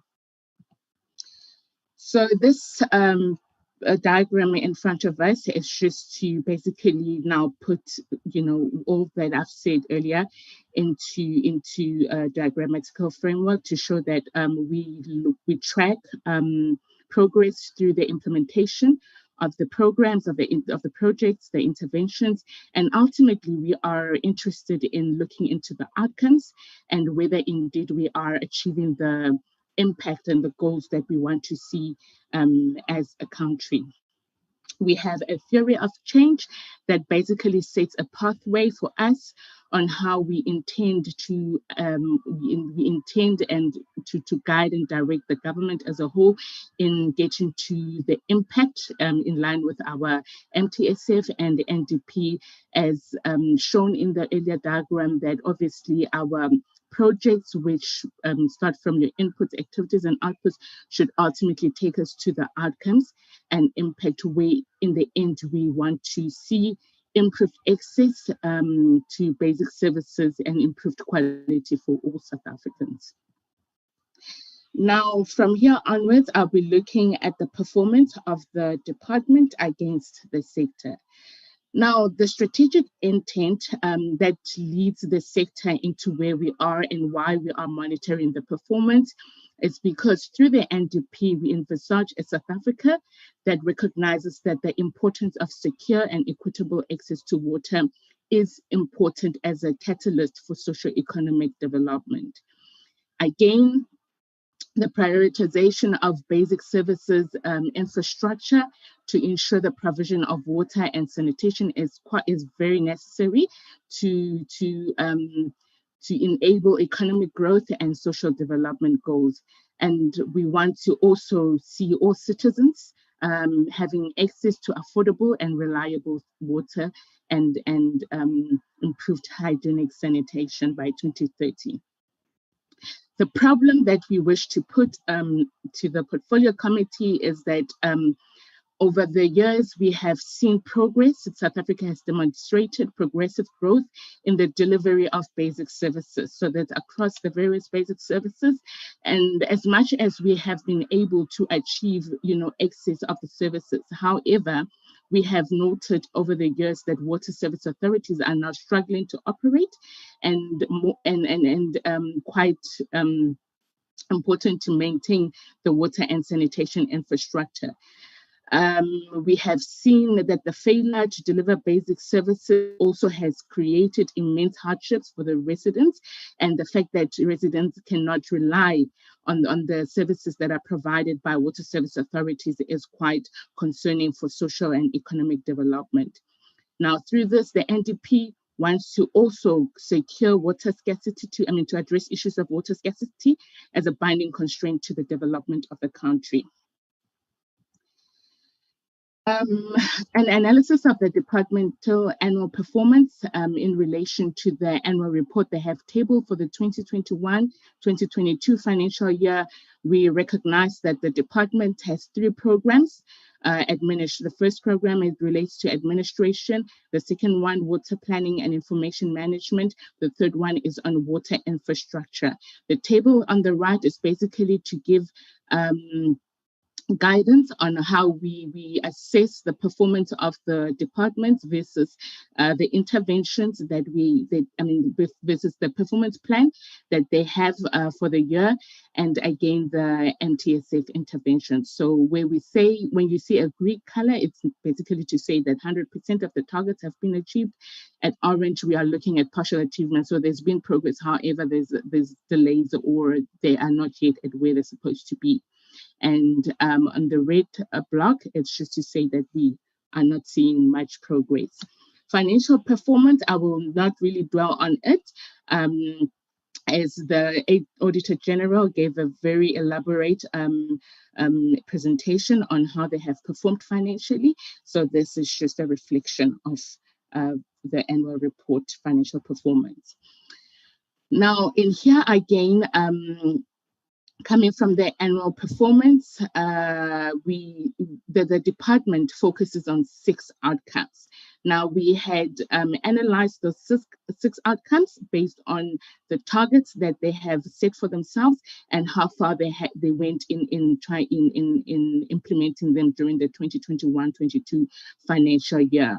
So this is just a demonstration, a summarized demonstration in a graph that shows us how far the department has. So overall, in relation to those outcome indicators, we see that 62% of the outcome indicators were achieved by the department.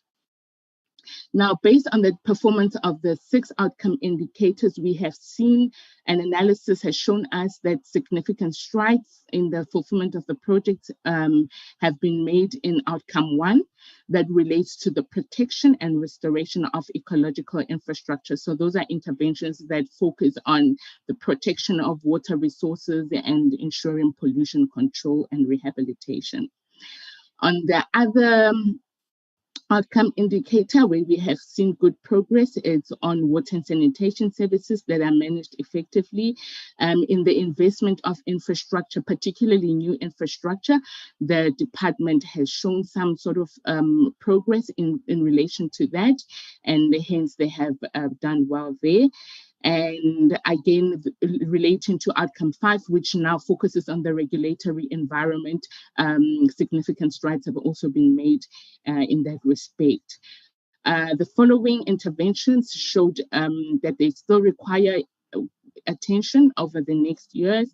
It's the water distribution for transformation. So that looks at your regional water utilities and your water user associations. Now, taking this to the MTSF, again, looking at the performance of the department against the MTSF. So we, on the first column on the left, we look at the 2019 to 2024 MTSF target and how they have then broken it down for themselves into an annual target and the performance in relation to that. Now, looking at the assessment of the water service authorities to ensure the functionality, we see that the annual target was that 100% of the water service authorities needed to be assessed. However, only 76%, which is 109 of the 144, had completed their functional assessments. Now, after these assessments have been conducted, it's important that those that have been red flagged, they need to now draft a 5-year municipal priority action plan that will basically now address those issues that came from that assessment. From that, 98 were required to develop the plans, but only 18% of those water service authorities developed the priority action plan. So there's still quite a substantial number of these WSAs that have not put together a plan on how they're going to address the challenges. And in relation to the provision of adequate sanitation and hygiene, the department is expected to put together a national sanitation integrated plan, but moreover, they are then required to now start submitting implementation reports twice a year on the progress of that plan, the implementation of that plan. And to this date, that has not been done, although we have seen that a draft National Sanitation Integrated Plan has been developed. It still needs to be approved, and then I believe thereafter we can only start seeing the implementation reports. On the target that relates to the provision of, the reliability of water services, we look at the target that relates to bucket sanitation systems, as the Auditor-General also indicated that in their assessment, in their audit, they have seen that the department had not included the bucket sanitation systems in their the APP. Indeed, that is the case. There was no provision for it. In fact, this indicator since 2019 has been moving quite slowly.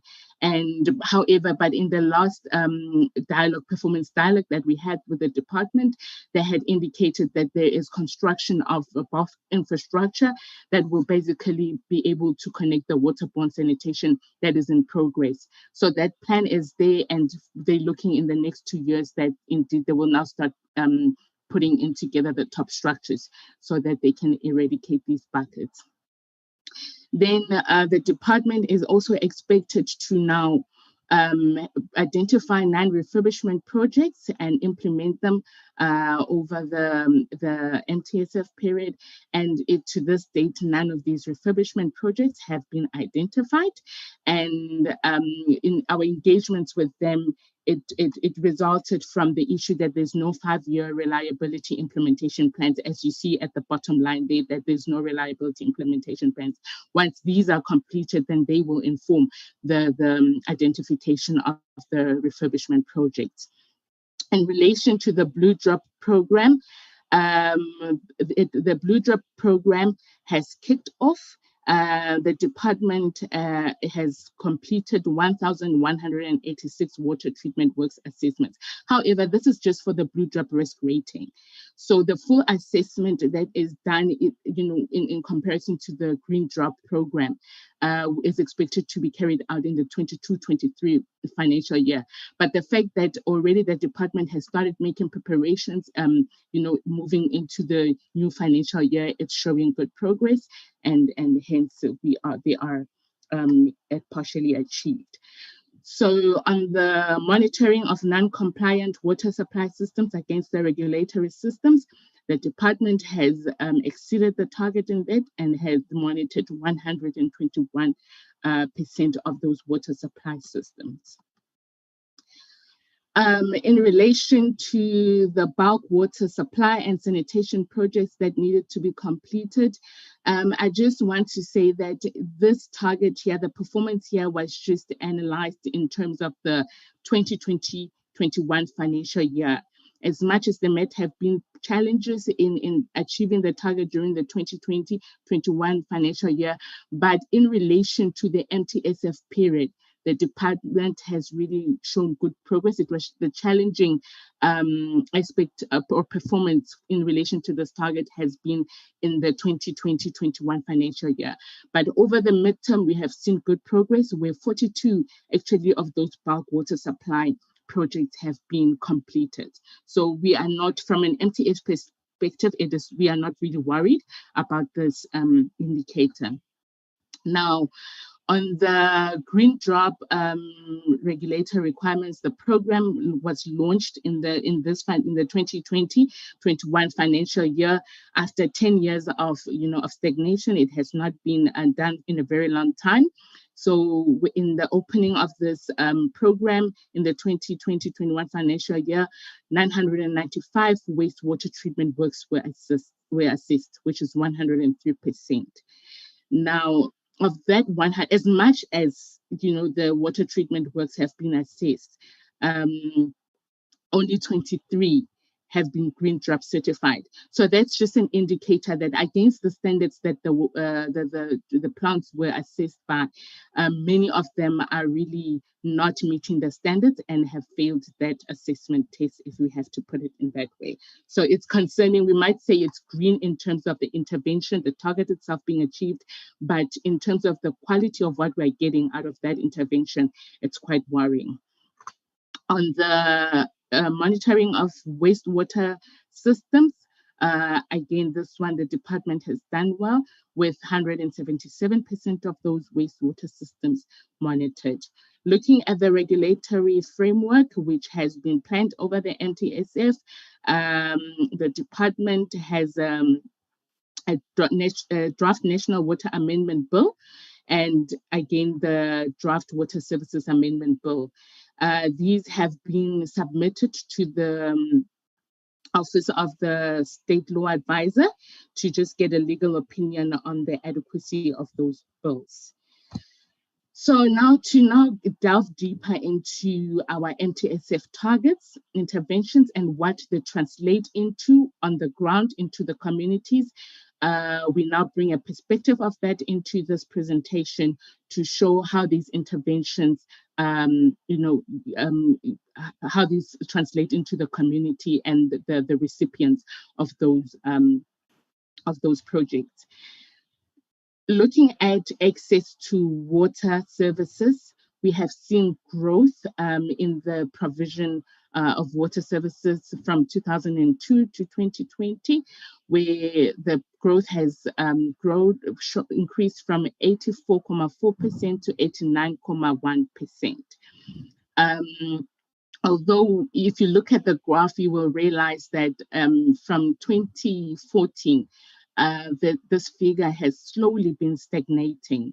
And that's basically the household formation has been outgrowing the demand and the ability, the capacity of the department to be able to provide for services.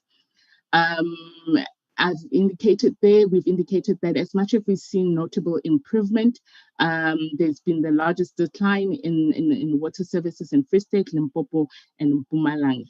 Although we can commend ourselves for access to services, water services over the years. However, now South Africa is faced with the challenge of dysfunctional water supply, where households experience from time to time water interruptions that can last from between 2 days to close to 15 days. In the previous financial period, this figure was sitting at a quarter, close to 25% of South Africans that have reported dysfunctionality, and this has now increased in the 2021 financial period to a third, that is 30.8%. So that is a red flag and something to look out for. Water reliability and safety is also regressing. It's a growing concern in the sector, where we have seen residents also complaining. Perceptions about the water quality have also declined from 7.7% to 6.9%. And most of these problems around the water quality are attributed to the poor maintenance of the infrastructure of water and wastewater plants. In relation to access to improved sanitation, similarly to water services, we have seen growth over the years, but in the later years, this has stagnated again, where we sit with 83.2% of households that have access to improved or functioning sanitation facilities. Now, just to take us back to the bucket eradication system, as I have earlier indicated that this program has shown it has been lagging since the implementation of the MTSF. To date, we have only been able to eradicate 11.6% of the bucket sanitation systems. And however, the department has shown that they have a bucket eradication plan, which will focus on Free State households in Free State and the Northern Cape to basically address this issue of the bucket sanitation systems. Again, South Africa is faced with an issue of rapid rural-urban migration, where a lot of people are moving from your rural areas, moving into your urban areas. This is also creating a huge demand and strain on the municipalities in the provision of water and sanitation infrastructure to address this. Municipalities have indicated that obviously as a form of relief to these informal settlements or that are popping up, they are providing bucket sanitation systems, and the pressure keeps on going high simply because of this urbanization challenge. As I have indicated, bucket eradication program is the one challenge that we are sitting with. However, the department has also put together a draft National Sanitation Integrated Plan to address this. They've also drafted provincial action plans for all provinces to address arising issues on sanitation failures. The interventions that are of worry for the MTSF period, it's the reliability implementation plans that need to be developed for the priority districts, together with the refurbishment projects that will be identified thereafter. Now, these are some of the key achievements that we have seen from the sector. Through the infrastructure fund, work has begun, and a total of 78 million has been allocated for project preparation. A project management office has been set up to support municipalities and capacitate them in developing the blended finance water projects. We also seen that there's ongoing support by the department to ensure the right mix of the financing resources, and projects are currently at various planning phases. I've spoken that the Green Drop program has been relaunched after 10 years of not being wastewater treatment works not being assessed. So that is quite a key thing to see that the program indeed has taken off. What we now need to start focusing on is the results that are coming out of there and the plans that are necessary to address those challenges. Again, with the Blue Drop, we can see preparation by the department by conducting the Blue Drop risk ratings. So the full assessment that is conducted in the 2022-23 financial year would also give us a perspective on what's happening in this space. The water and wastewater systems, the department has been monitoring them since the beginning of the MTSF period, and they've actually exceeded the performance targets from year to year. The persistent challenges that we continue to see in the sector is the threat of a water crisis as a result of insufficient investment in water infrastructure, particularly on the maintenance and refurbishment of the existing infrastructure. Again, the case of climatic variations that we are now seeing that are challenging the country has also posed a threat. We've seen droughts in various parts of the country in Western Cape where those areas are experiencing water supply challenges. In the capacity of water engineers, this is a problem across various municipalities. The ability and the capacity of them to be able to take on water projects, water sector projects is a bit of a problem. When we look at the spending on the municipal infrastructure grant, we've seen that 11.8 billion has been allocated to municipalities during the 21-22 financial year. However, only 75% of this budget has been spent. These under expenditure trends have also contributed to the huge backlogs that we see in the rehabilitation of the aging infrastructure.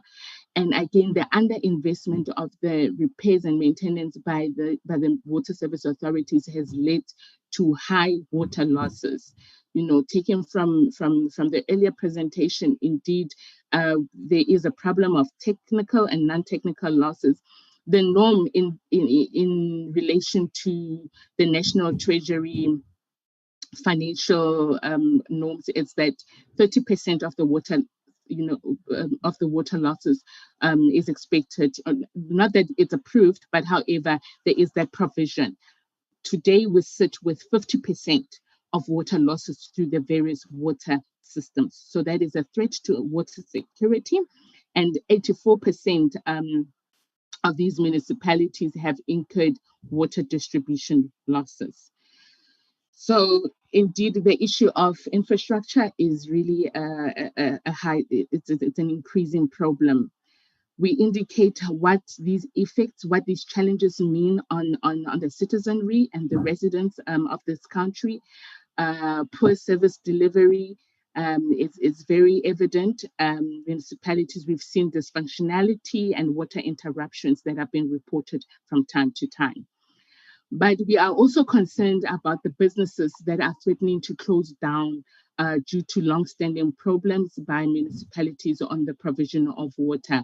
We have seen in the Northwest where the Clover factory has closed down at Dws municipality simply because of the lack of providing reliable water services. We have also seen residents associations taking municipalities to court to address, basically to attempt to take over the water services function from the municipality, because the municipality is not able to provide the services effectively.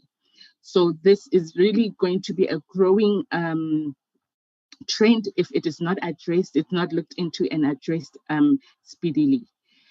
We've also seen a very a parallel relationship between poor debt management by municipalities and the provision of service delivery. So municipalities that are not collecting debt from households, particularly on the services that they have provided, obviously that will translate into poor service delivery, and it affects the residents that are already paying.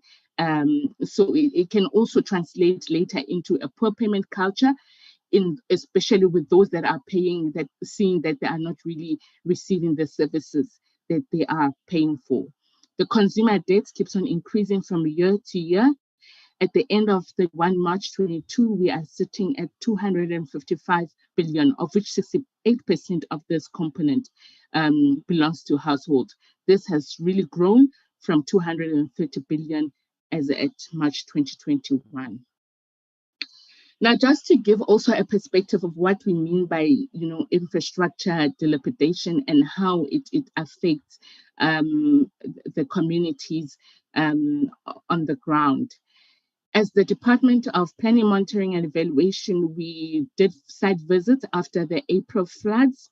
In KZN, we visited eThekwini Municipality and Inlembe Municipality just to see the damages, to review the impact of the water services infrastructure and the damages, and basically the impact that it has had on the residents that are not able to receive water because of the flood damages.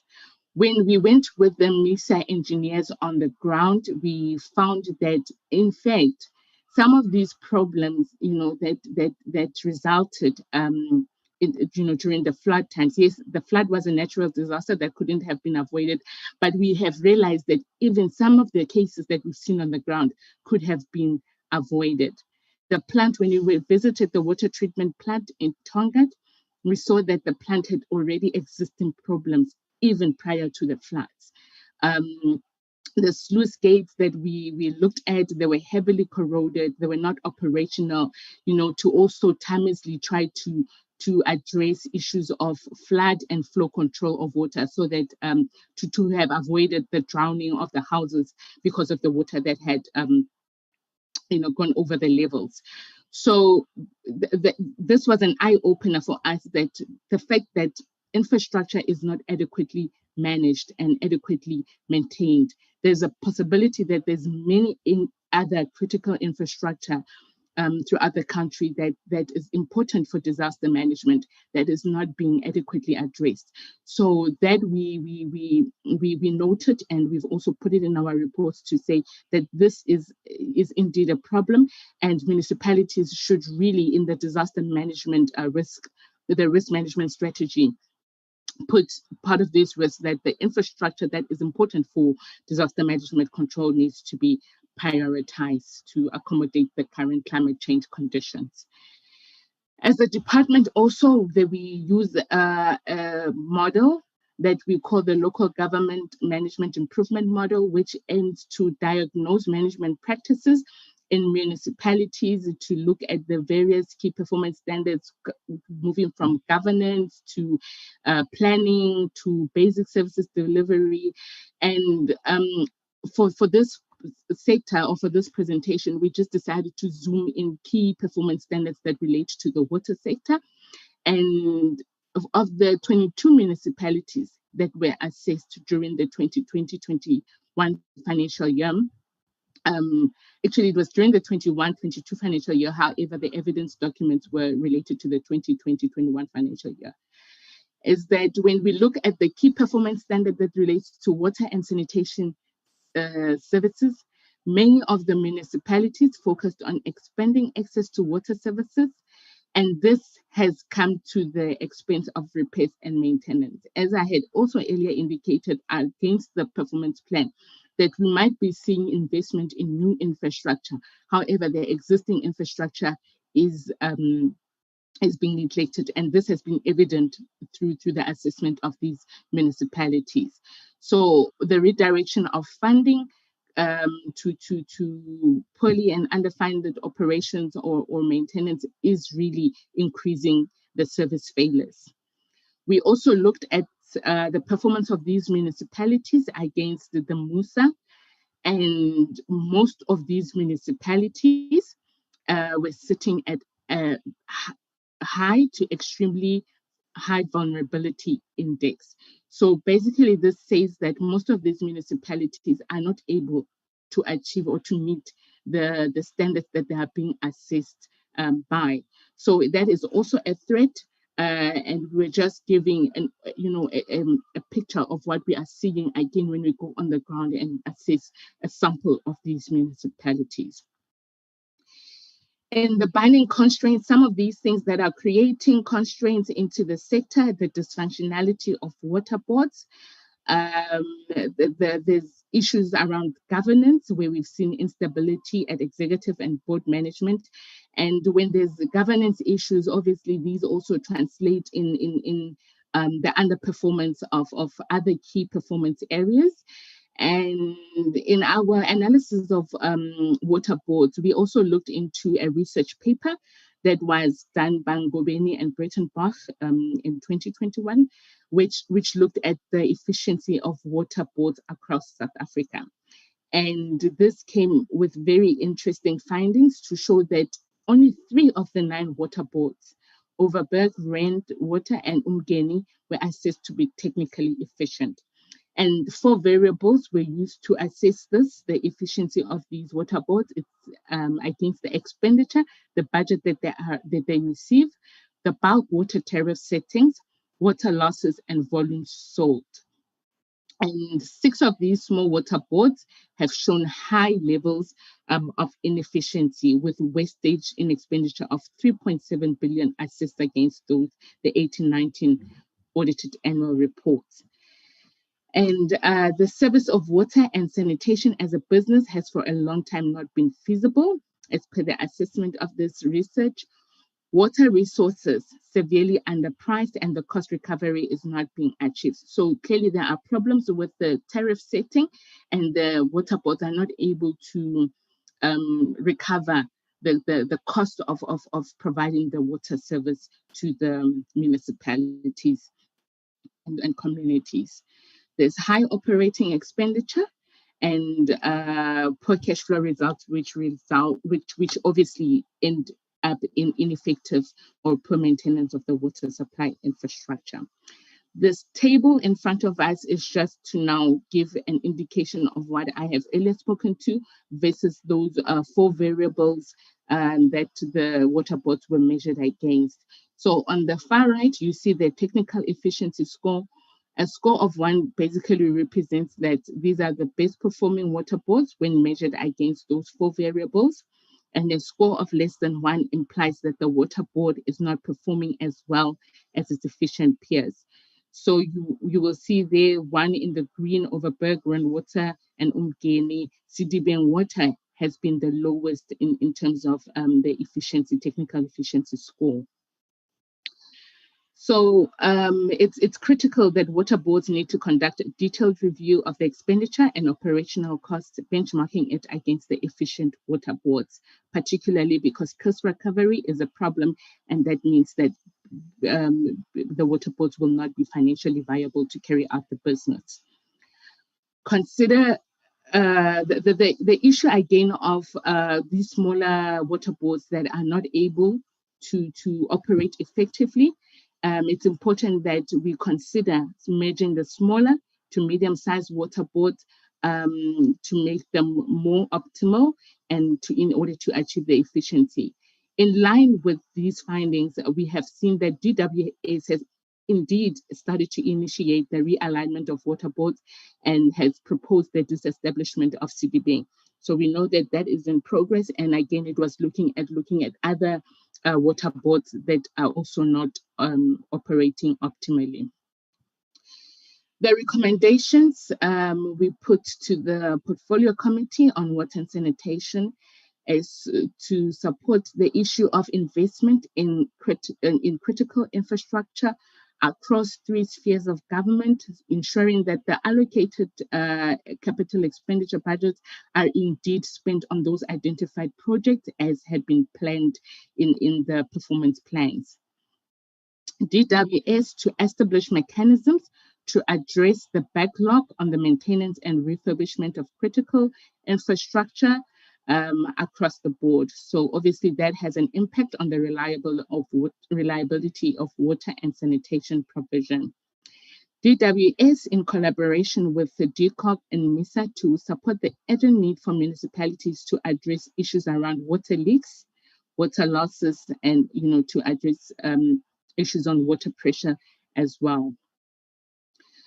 DWS to ensure water and sanitation supply management by monitoring the Blue Drop and Green Drop program. So we have seen a kickoff in these programs, and we just want to encourage the department to continue with this, but more importantly, now working on addressing the deficiencies that have been seen through the outcomes of those assessments. DWS to fast track the implementation of the National Water and Sanitation Master Plan that is critical to address issues around water security in South Africa. Lastly, to support the efficiency of water boards, we propose that DWS should explore institutional realignment through the rationalization and merging of less optimal water boards into larger regional utilities to unlock expansion of services. Thank you, Chair. Okay, thank you very much. Thank you very much. Okay, thank you very much. Okay. Yeah, I want to take it back to you, Chair, but I just wanted to say in a nutshell that to confirm that I requested that several reports be sent to you in support to our presentation, Honorable Chair, so that we can share information and to also indicate to the Portfolio Committee that there's a lot of information which is available, which we know we have got in the website. But for this one, I requested that the sector report, the full sector report, be submitted on water and sanitation from our perspective. The priority 5 report, where this sector contribute. That priority 5 is about spatial integration, human settlement, and the water and sanitation, as well as the composite report, the consolidated MTSF report, which gives you a glimpse of the 7 priorities of government, so that we can see how this department fits into the broader sector, as well as to the broader priority and the broader MTSF and the broader NDP. So that is what I wanted to find out, if those reports have been made available, which I asked that to. So thanks very much, Chair and Committee. Thank you. Yeah, we did receive quite a lot of information from your department, and I'm not sure whether it might suffice. But I think if there is none that we have not found, members will indicate, and I'm sure they will be sent for purposes of reference moving forward. Thank you very much. And I think, as I've said earlier on, we are not bad in time. I think let us try to work towards us meeting our commitment. Colleagues, there we are. I will want to see hands on the podium.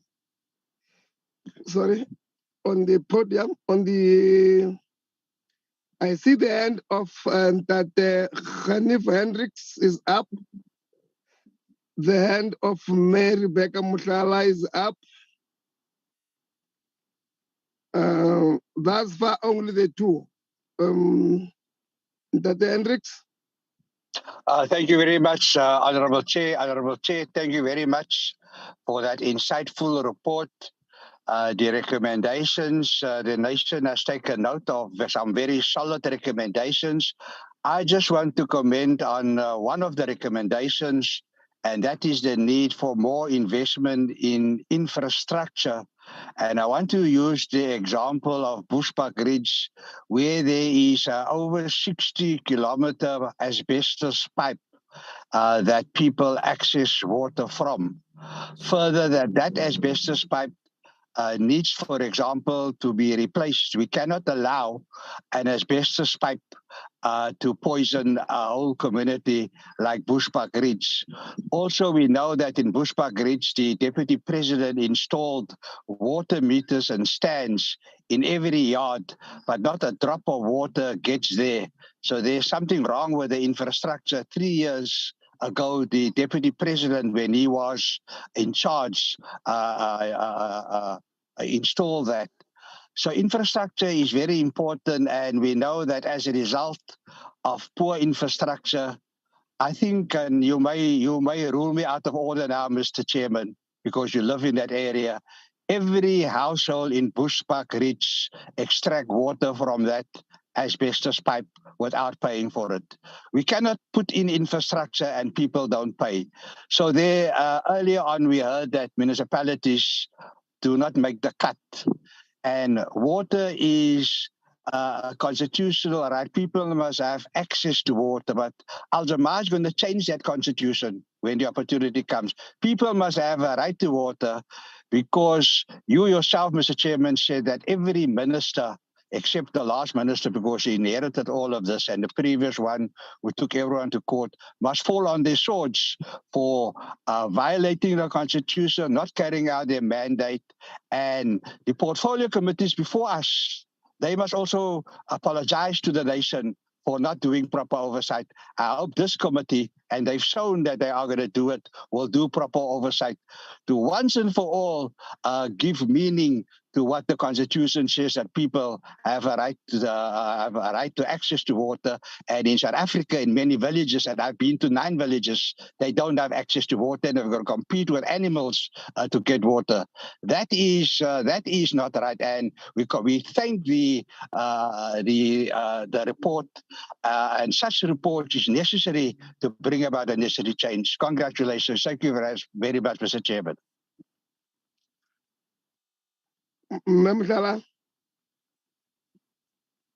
No, thanks so much, Chairperson.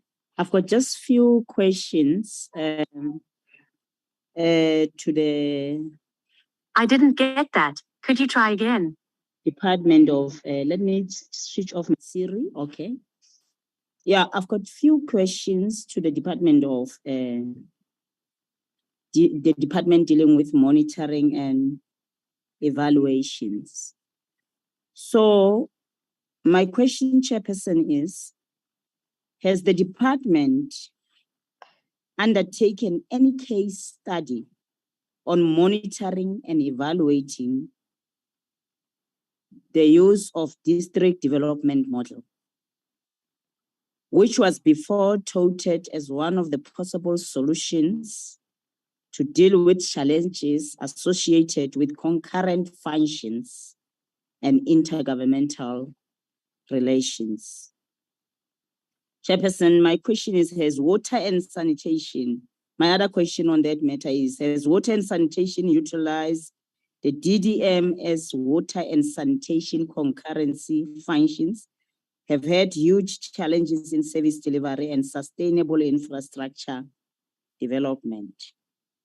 Chair, the next question to the department dealing with monitoring and evaluation is, although they maintain that they are assessing performance for 2021-22 financial year, their graphs only reflect 2020 figures. Where is their quarterly monitoring and assessment of the Department of Water and Sanitation work for this financial year? The next question, Chair, is, how is this department, which is dealing with monitoring and evaluation, monitor and evaluate information provided to them by the department? As it appears on their report, they merely report on information provided by the different departments without verifying. It seems like they are working on the report from the department without even verifying whether that information is correct or not. On the issue of water boards, the same, I'm going to direct this question also to the department dealing with monitoring and evaluation. Why are they not using Auditor-General and National Treasury as evidence documents for the assessment of water boards, as this section is a generalized selective input from various sources, but not directly from annual performance plan and annual reports of the affected entities? Why no engagements looking at targets and indicators identified in strategic plans and annual performance plan to gauge reliable evidence? Lastly, Chairperson, is the question to the Auditor-General. The presentation highlights that in many instances, the material irregularities far exceeded those currently reflected in your final audit. Only after the Auditor-General picked up these discrepancies and requested changes to be effected, did the Department of Water and Sanitation receive an unqualified with some finding? How sustainable is this approach, as it shows many internal challenges that need to be rectified? Thank you. Thanks, Ma'am Shala. Yeah, I think please understand the members to be asking questions, not making statements, because it is important that they ask these questions in order for them to can formulate their views when we meet the department in order to make statements. But these are questions really to be answered if we are misconstruing your presentation. Correct us in order for us not to go and create views from wrong perceptions. And I want to take note that indeed, especially on the Auditor-General's findings, very important.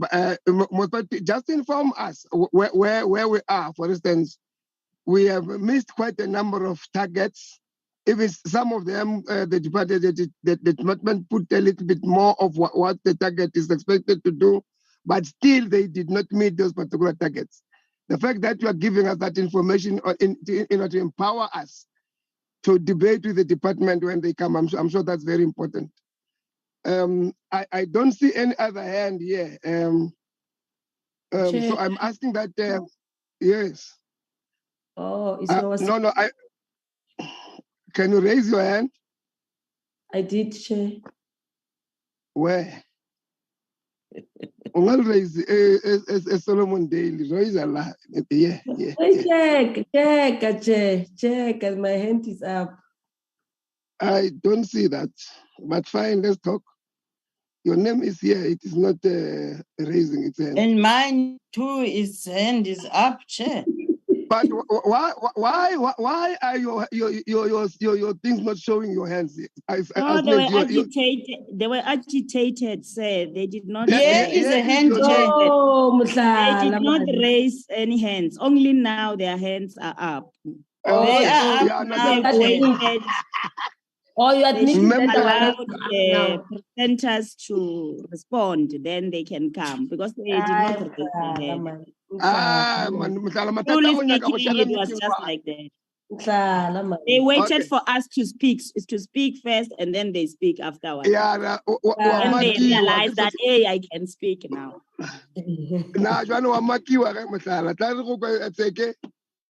No, thanks very much, Chair. And let me also appreciate the presentation by the Office of the Auditor-General and the DPME, and also appreciate, Chair, the work done by Water Research Commission, and also in terms of their performance getting the clean audit.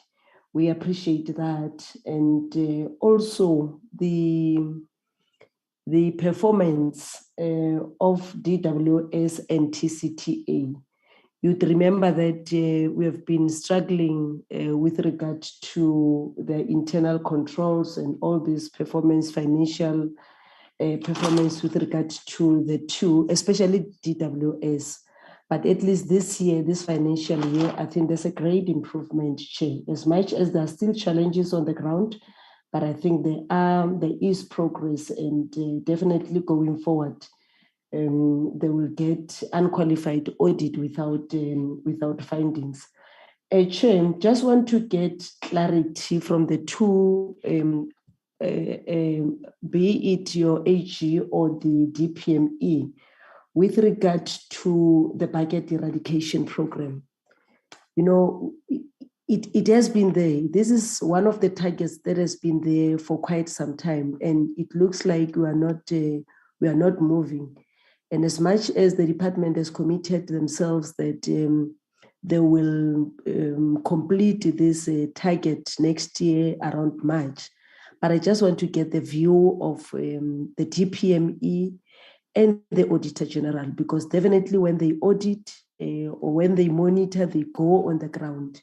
Do we see some progress in terms of this target? Are they going to meet this target next year, March, of eradicating the budget system in our country or in the two provinces? And then secondly, I just want to get the view of the DPME on the targets that are set by DWS. There was a slide that talks to DWS setting targets which are higher than in the MTSF. Are they not setting themselves to a failure? Because most of the targets are not reached. And what is the reason for setting those targets? I think the AG can also respond to that. On the other issue, I just want clarity on I think it was Auditor-General, the slide presented by Auditor-General on the Umzimvubu project. They indicated that an amount of 15 billion was allocated to this project, but 131 M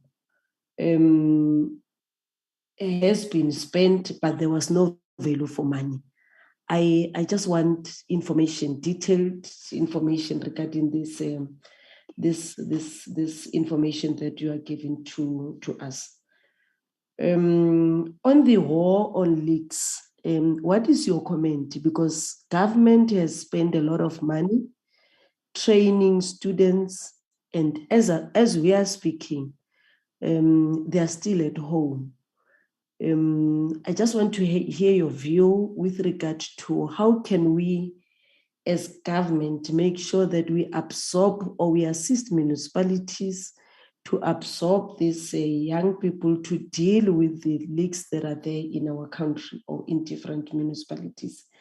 Because it means that there was no value for money in terms of the money that we have spent to train these young people who are, as you are speaking, roaming around the streets, unemployed, but they have received this training from our government.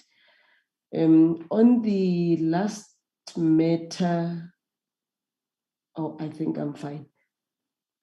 Or on the issue of investigations, Chair, the AG is raising a note to say there's a need for the department to fast track the investigations.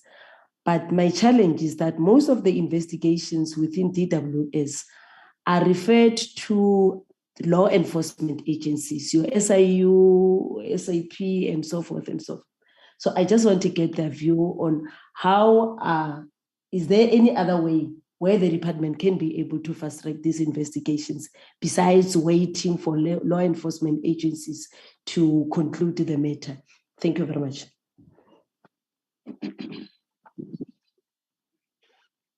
Yeah, what's his name? Chair, thank you very much. Good morning, Chairperson.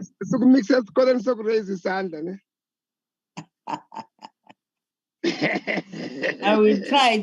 Can you see that my hand is up even now? I see it. I don't know what's the problem. Maybe I have to go to that school. We can't see your hand at all. Yeah? We can't see your hand at all. I can't see it. I can't see it. I can't see it myself, Honorable Person. I will go to those classes, Chair. I need them. Okay. Thank you, Chair. It's important to appreciate a report from both institutions which make a clear assessment on how the department is progressing with all its challenges. But where I like it most is when it comes with some recommendations to be considered by the department and by the portfolio committee. Just few areas on the AG, Chair. AG has noted the issue of complexity on working with municipalities as a national department,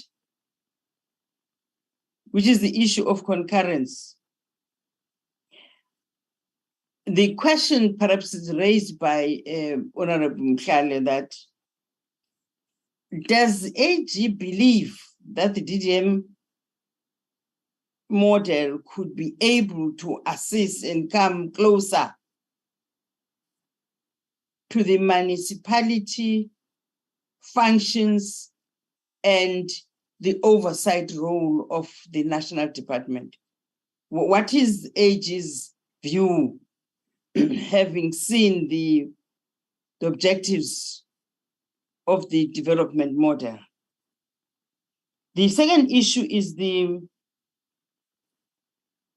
pain that AG is raising about the delays and the non-implementation of the budget eradication, given the targets that were put for the past few years and up to now.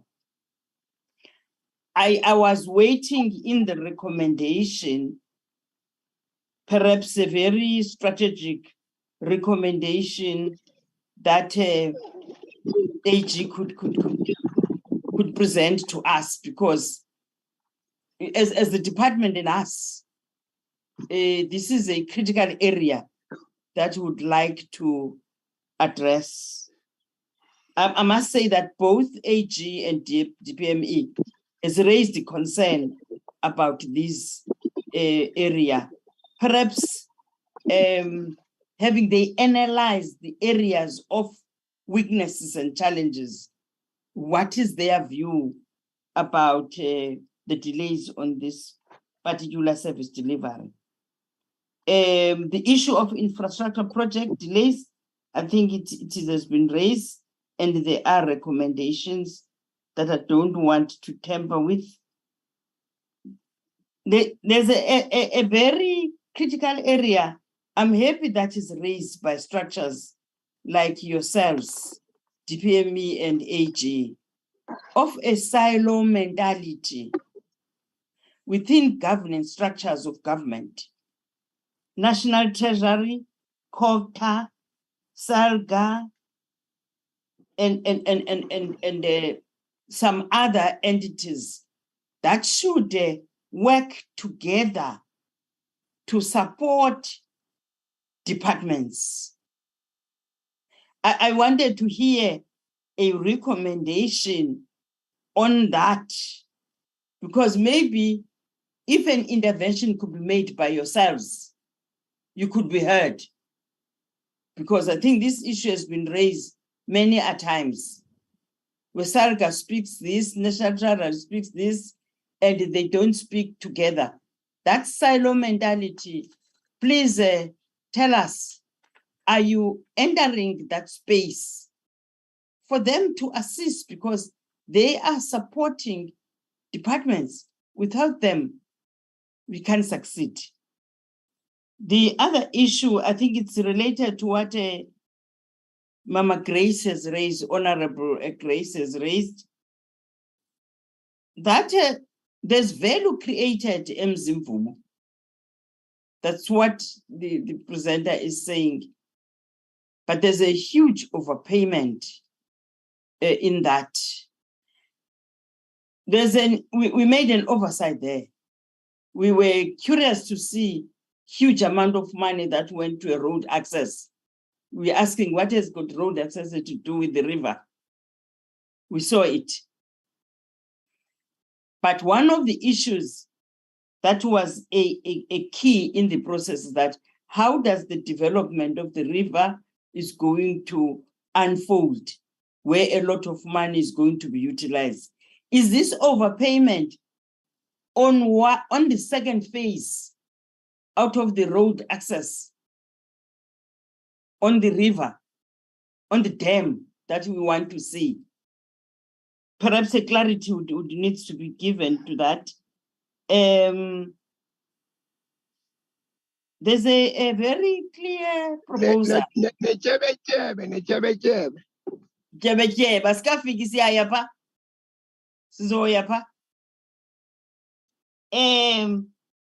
There's a clear proposal by the DPME, an analysis about our water boards. 6 of them are very inefficient. They are in red. 6 of them. Remember, Chair, huge amounts of money are being deposited to those water boards as entities to support the department. And this is painful to listen to. But there's a proposal which I am not sure if it's going to assist us, that the department should consider realignment and rationalization for bigger boards. Now, how do you make them bigger for them to perform when at a small level they could not perform? Perhaps a clarity would need to be given on that. The last one, Chair, is the issue of the DPME. DPME in your analysis and assessment of the department, do you have internal monitoring structures?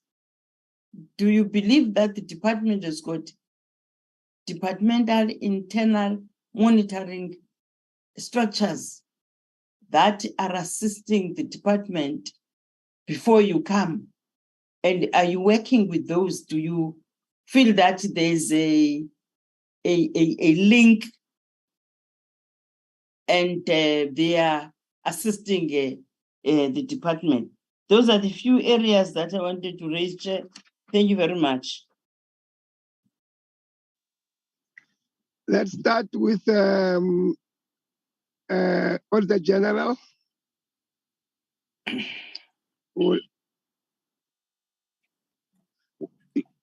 Questions that were related to yourselves. Those that you are able to answer, please do. Thank you, Chair. I will start with the questions, and my colleague Tendani will assist me on some of them. I'm hoping that I have captured them correctly. The first question was around the material corrections to the financial statements. The member had noted that there were changes that needed to be done as part of the audit process, and indicated that this shows many internal challenges that need to be addressed.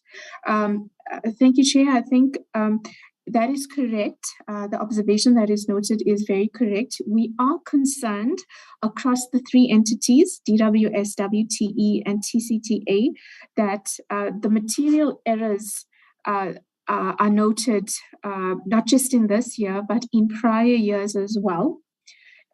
For the department, the issues around the errors identified related to mainly the disclosure items that support the financial statements. We've noted that there are manual processes in place to report on some of the key components of the financial statements, being your commitments, accruals, payables. This is a challenge, I think, affecting government as a whole for departments, because there isn't an information system that supports this. However, with the manual systems that are in place, it is important for the department to ensure that it has sufficient controls in place to identify errors and to correct them before the submission of the financial statements. And that is the recommendation that we've made to the department, noting that for the department, these are repeat findings. So that is correct. With respect to WTE, the issues around material errors related to PPE, again, a repeat issue. We noted that, there was inadequate reviews of the financial statements. We also noted that the action plans that had been developed to address our audit findings of the prior year were not addressed appropriately, again, resulting in the repeat findings. I also wanted to highlight that we have also indicated for the WTE that one of the issues that the entity has with respect to reporting is the unsupported figures that come through in respect of the Lesotho Highlands project.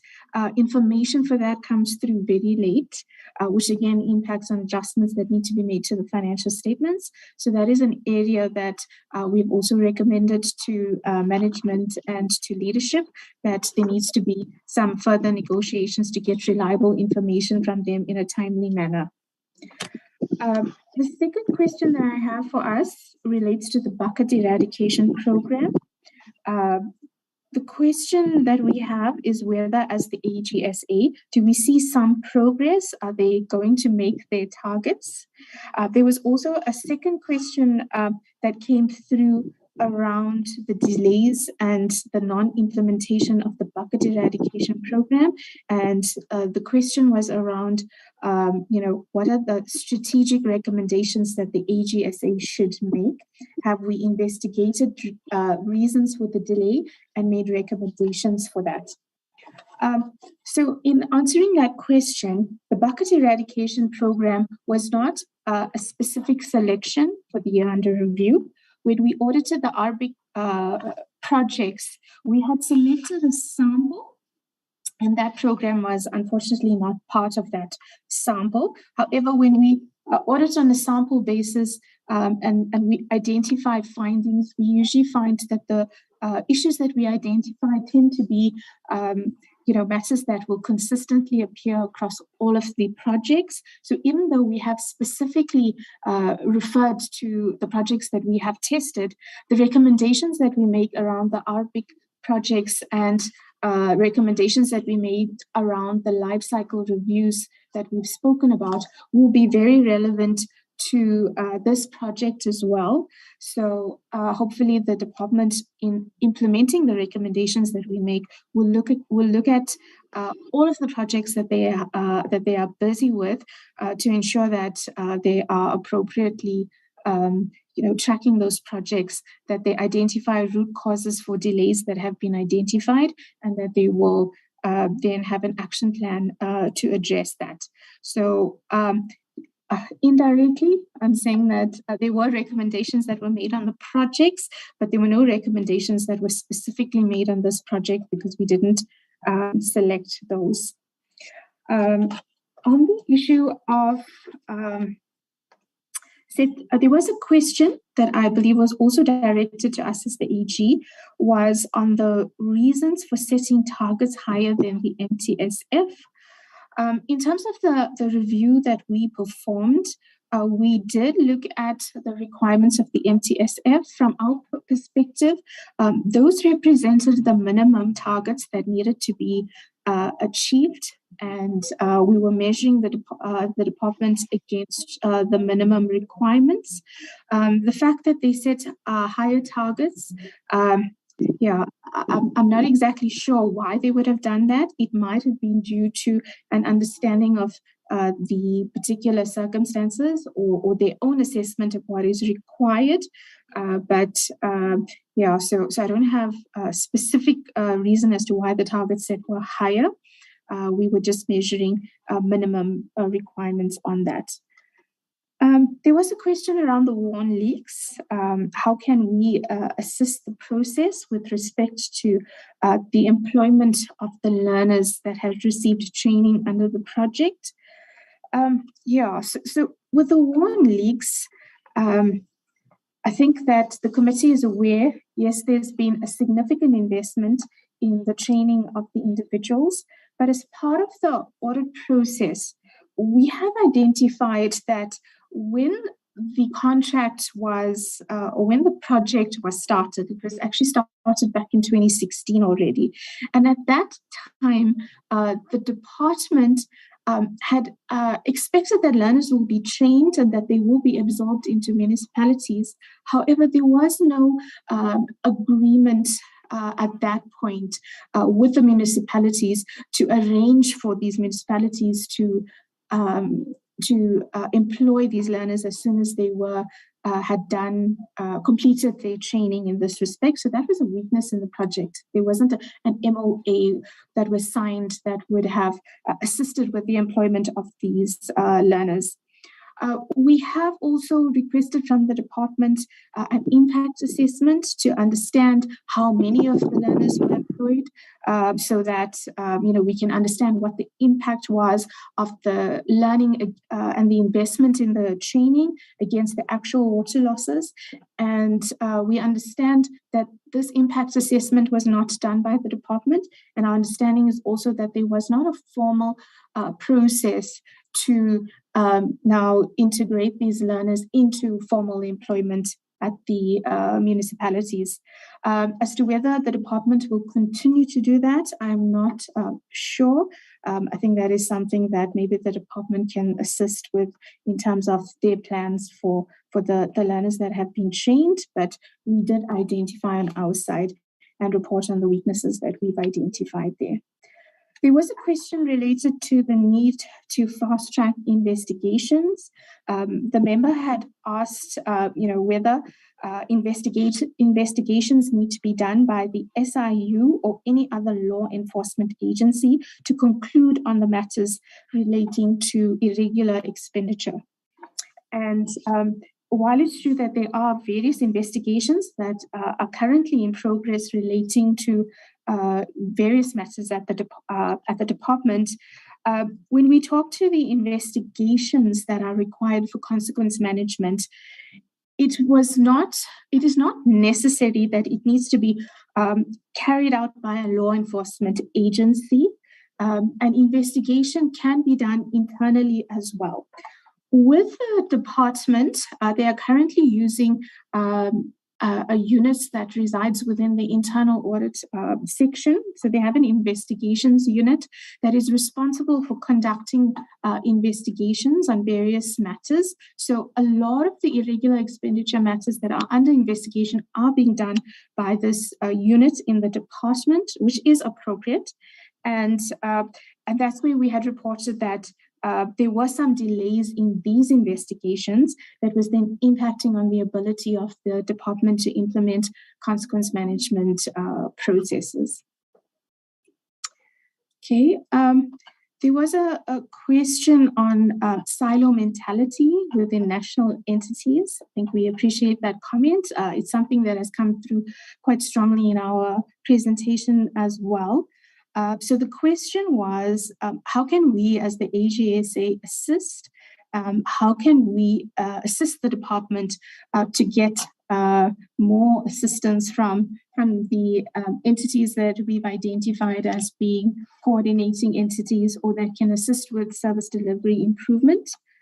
So maybe in terms of our plan, I think for the 21-22 year, we are looking at the different levels of government that's responsible for the water sector. For this round, we've pretty much looked at the PFMA round with the department and its entities. As part of our audit process, we also look at water boards. The water board audits are currently in progress. So, we'll continue to look at the challenges that are experienced on their level. Noting that for the last year, we had already prepared and tabled a water board report. And with the MFMA audits that are also currently in place, we will also include certain specific water sector procedures so that we can also identify service delivery challenges on that level. The idea with the audit work that we will do across these phases in government is that we want to prepare a water sector report that will be finalized next year. And in looking at the different phases of government and then the challenges experienced from the AGSA side, we will be taking those findings and recommendations to the supporting departments as well. We will be presenting them with findings with the objective of also getting their input in terms of their responsibilities and how they can assist then the department to ensure that there's proper performance monitoring of the municipalities. So it is something that we're planning, and we're hoping that when we are able to speak to you again earlier or maybe next year, that we would have gone through the process of looking at all the phases of the audit, and that we would have also engaged with the coordinating departments relating to service delivery matters. Thank you, Chair. I think I will hand over to Tendani to assist with the questions on the Mzimvubu project. Thank you, Tendani. Only Mzimvubu Tendani, otherwise you're going to rewrite to represent the report again.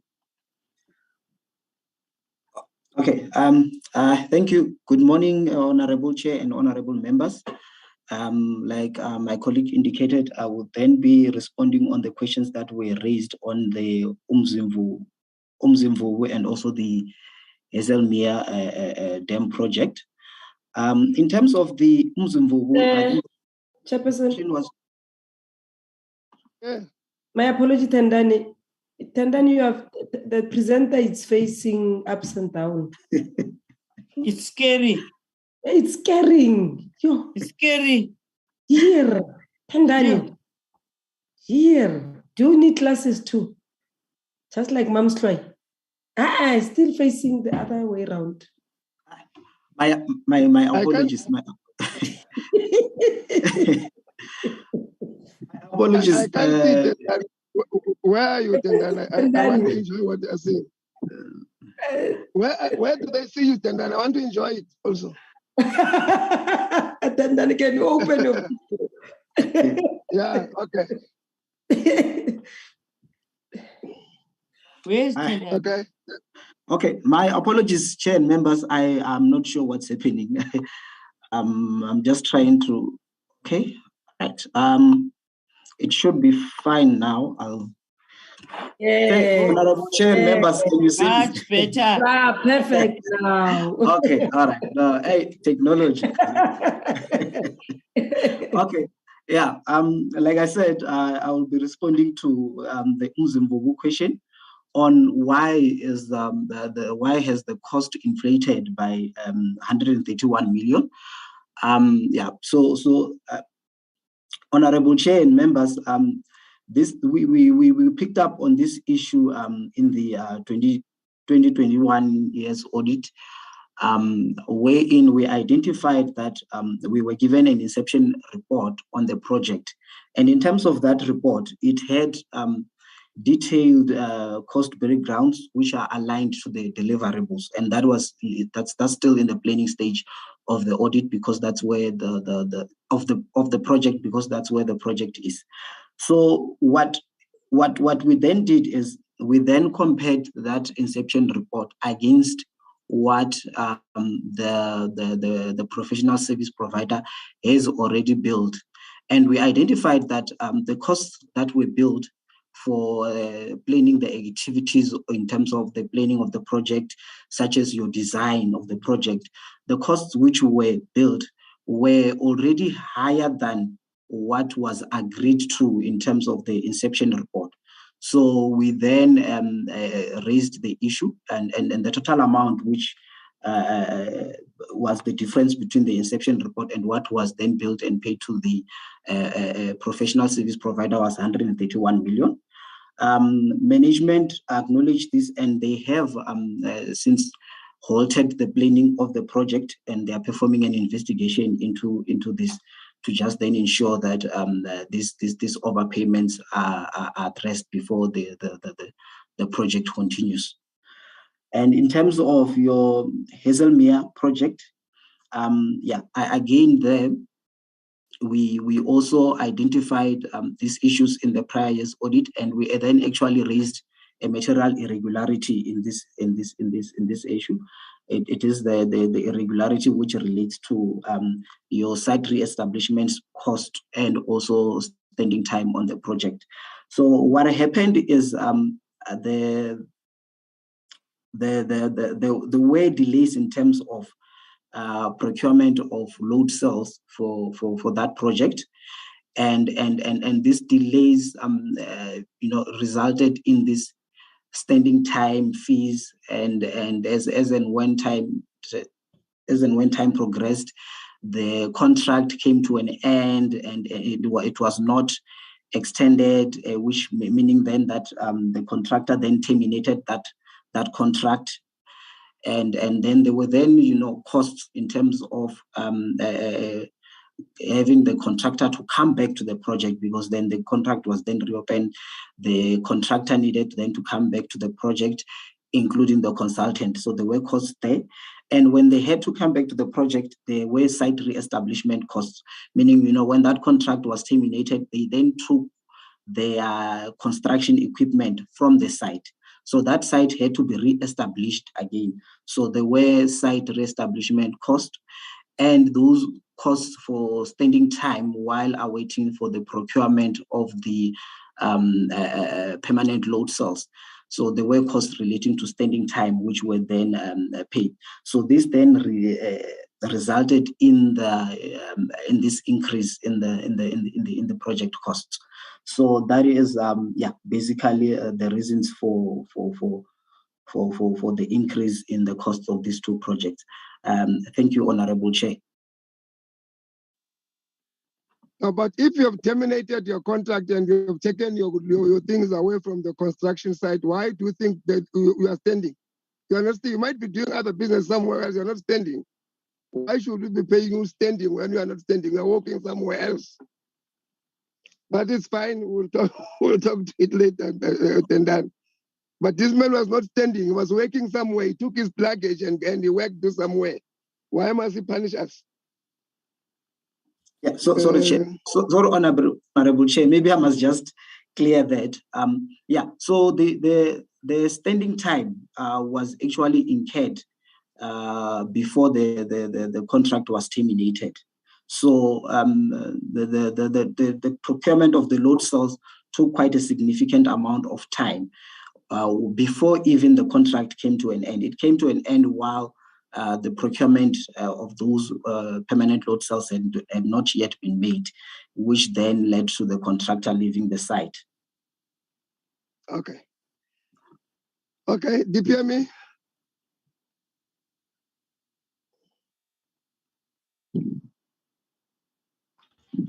Thank you, Honorable Chairperson. I will start with some of the questions that have been asked, and I will then hand over to the DDG and the acting head of our unit. So to first start with the question relating to whether the DPME has undertaken a case study on the DPME, particularly looking into the concurrency of functions in the water and sanitation sector. As the DPME, we are involved in various projects throughout, the oversight departments, COGTA, National Treasury, that are basically overseeing the implementation of the DDM. So we find ourselves in various platforms that speak to the implementation of the DDM. Now, part of the work that we have been doing, so various units in the DPME do various kinds of work to support the implementation of the DDM, is we are supporting our Deputy Minister in the Presidency, Bingi Kekana, in the work that she's doing around the DDM in the Fezile Dabi district. Now, that is one area that we have been focused, one district that we have been focused in. And as she is the political champion again in that district, to basically oversee whether the implementation of the DDM indeed is going according to plan. So what happens in that one of our units has already undertaken a study on the one plan of the district. So now in the one plan, you will understand that it looks at various projects within that district that are meant to be undertaken in that particular district. So it's projects relating to health, relating to water and sanitation, related to electricity. So it's across board. So what we do is that in those steering committees, part of those steering committees involve the national sector departments. They also involve the provincial sector departments, including the Office of the Premier. So to ensure that indeed to bring in together that intergovernmental relations, that all the parties that are meant to take part in the implementation of the DDM are involved, and they are aware of basically involving each other in identifying projects and exactly where they're going to be implemented. So to speak now to water and sanitation, indeed through that process, projects of the water and sanitation sector have been extrapolated from the Department of Water and Sanitation, and also now it has been brought down to a district level to understand exactly where the focus will be. So that's the work that we are doing around the district development model. We have also, in our mid-year review report, we have also incorporated a portion of that work that is done through our Deputy Minister in that particular district.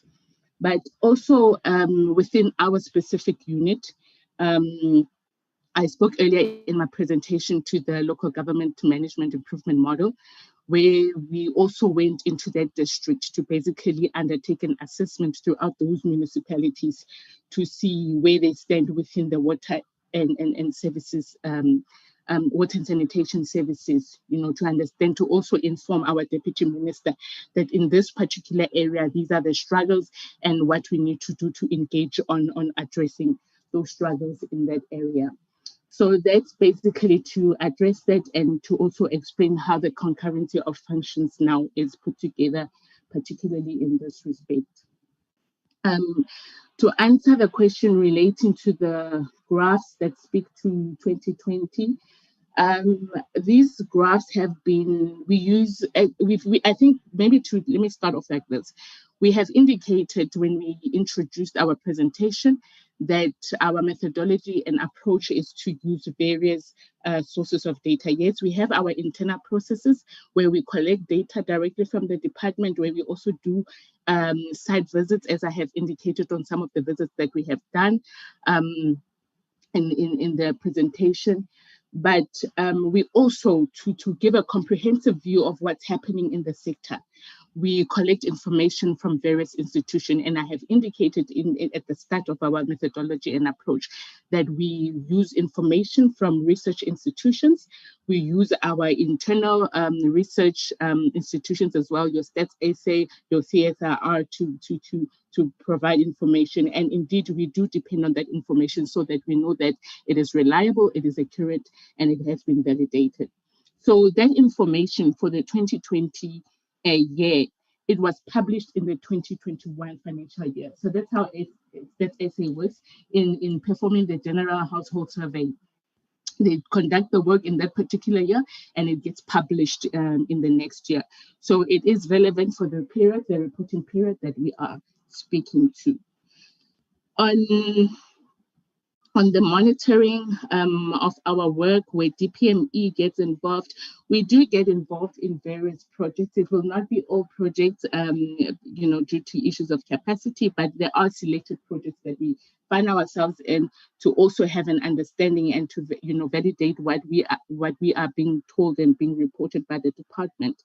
And one of the latest projects that we have been partly involved in, and we will be also attending the launch later this month of this, it's the Olifants management model, which is meant to be launched in Limpopo, Beresford, where it looks at the provision of potable water and sanitation in areas of Limpopo that are severely affected by water challenges. So we do identify projects with the Department of Water and Sanitation in collaboration with them, where we say that we will be on the ground, we will be monitoring, we will be seeing whether these projects indeed are being implemented. So we use various forms of validating the work that we report through our processes. On the issue of the water boards, why didn't we consult with National Treasury and AG on that information? I also want to go back again to the issue of triangulating information, hence the reason why we brought that. It's not that we disregard work done by the National Treasury, done by the AG. No, in fact, in some of the budget steering committees that we sit in, issues of the water board do come up, especially particularly around the debt, the rising debt of municipalities owing to the water boards. So we do sit, even in our reports, we do also report on issues around water boards with information retrieved from the National Treasury. So that relationship it's existing, and it is reported in our biannual reports. However, in this presentation, it was just to bring a perspective of other research mechanisms that have been done to look into the efficiency of water boards. We know that the water boards have been struggling over the many years. Those are issues that are being discussed within the structures of government from time to time. And obviously solutions are being, sourced in trying to address that. So just to answer that, we do engage with the National Treasury around these issues. On the bucket eradication program, whether there's possibility of that target being achieved. The department had put together a bucket eradication plan, and they have given us that the towns that they will be focusing on in the next 2 years in the Northern Cape and the Free State. So I think it's 6 towns all in all that they will be focusing on. And I think the issue, what they have also reiterated in our meetings with them, is that the focus over the past 2 years was to make sure that there is bulk infrastructure constructed, over the years, so that then they are able to put in the top structures in time. So in our latest engagement with them in, I think a month ago, they had also reiterated that the bulk infrastructure is at various levels of completion. And through this plan, the 6 towns that have been planned to be attended to, they will be addressing the next 2 years. So obviously continuous monitoring of that work will tell us whether indeed are we really looking at this target being achieved in time. And yeah, I think I have addressed yes, most of the questions. I will hand over to the head of our unit in case she wants to add some of the aspects of this question. It can't be 2 years. The commitment is that they will be finished by March 2023. So it can't be 2 years. It should not be 2 years. You must not allow 2 years to be the answer. March 2023. Okay, we hear you, Chair. But I was speaking in relation to the MTSF. So, because the MTSF goes up to March 2024. So that's where our focus was in relation to the MTSF. Thank you. Don't generalize the bucket system. The bucket system is an item that we are focusing on in the 3 regions, Free State, Northern Cape, and Northwest. It must be finished by March 2023. When you oversight them and you monitor them, it must be against that time frame. Nothing more than that. Your point is taken, Chair. Thank you.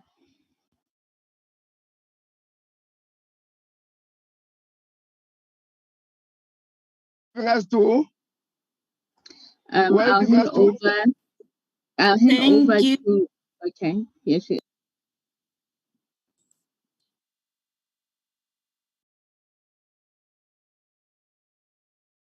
Good morning, Honorable Chair. I'm trying to switch on my video. Okay, let me not waste time. I don't know, it's not... Your video is on, ma'am. Your video is on. Continue. Oh, okay, thank you, Honorable Chair. Good morning, honorable members. My name is Kifiwe Sitwabane. I'm the acting head of the unit, local government and human settlements within DPME. I'm going to add on the response as raised by the honorable members. I'm going to start with the comment from the honorable Hendricks with regard to the asbestos pipe. We have noted this point as you have alluded to it. We will then make a follow up with the Office of the Deputy President to ensure that this matter is being attended. Then on the point that has been mentioned by Honorable Musala, on the issue of the quota monitoring results, I will focus on that. Every quarter, the departments, they submit the performance on the system that is called quarterly reports. Then in terms of incorporating the quarterly reports, as we work on the biannually reports, we do make a reference to that report when we compile our reports. Then on the point of the APP, as the Department of Planning, Monitoring and Evaluation, we do work with the National Treasury when the departments they submit their annual performance plans. We do the analysis and also to check in terms of the alignment with the APP, the alignment of the APP and the MTSF. The National Treasury focuses more in terms of looking if the budget supports the plans or the indicators that targets that needs to be achieved for that particular financial year. Honorable Grace, yes.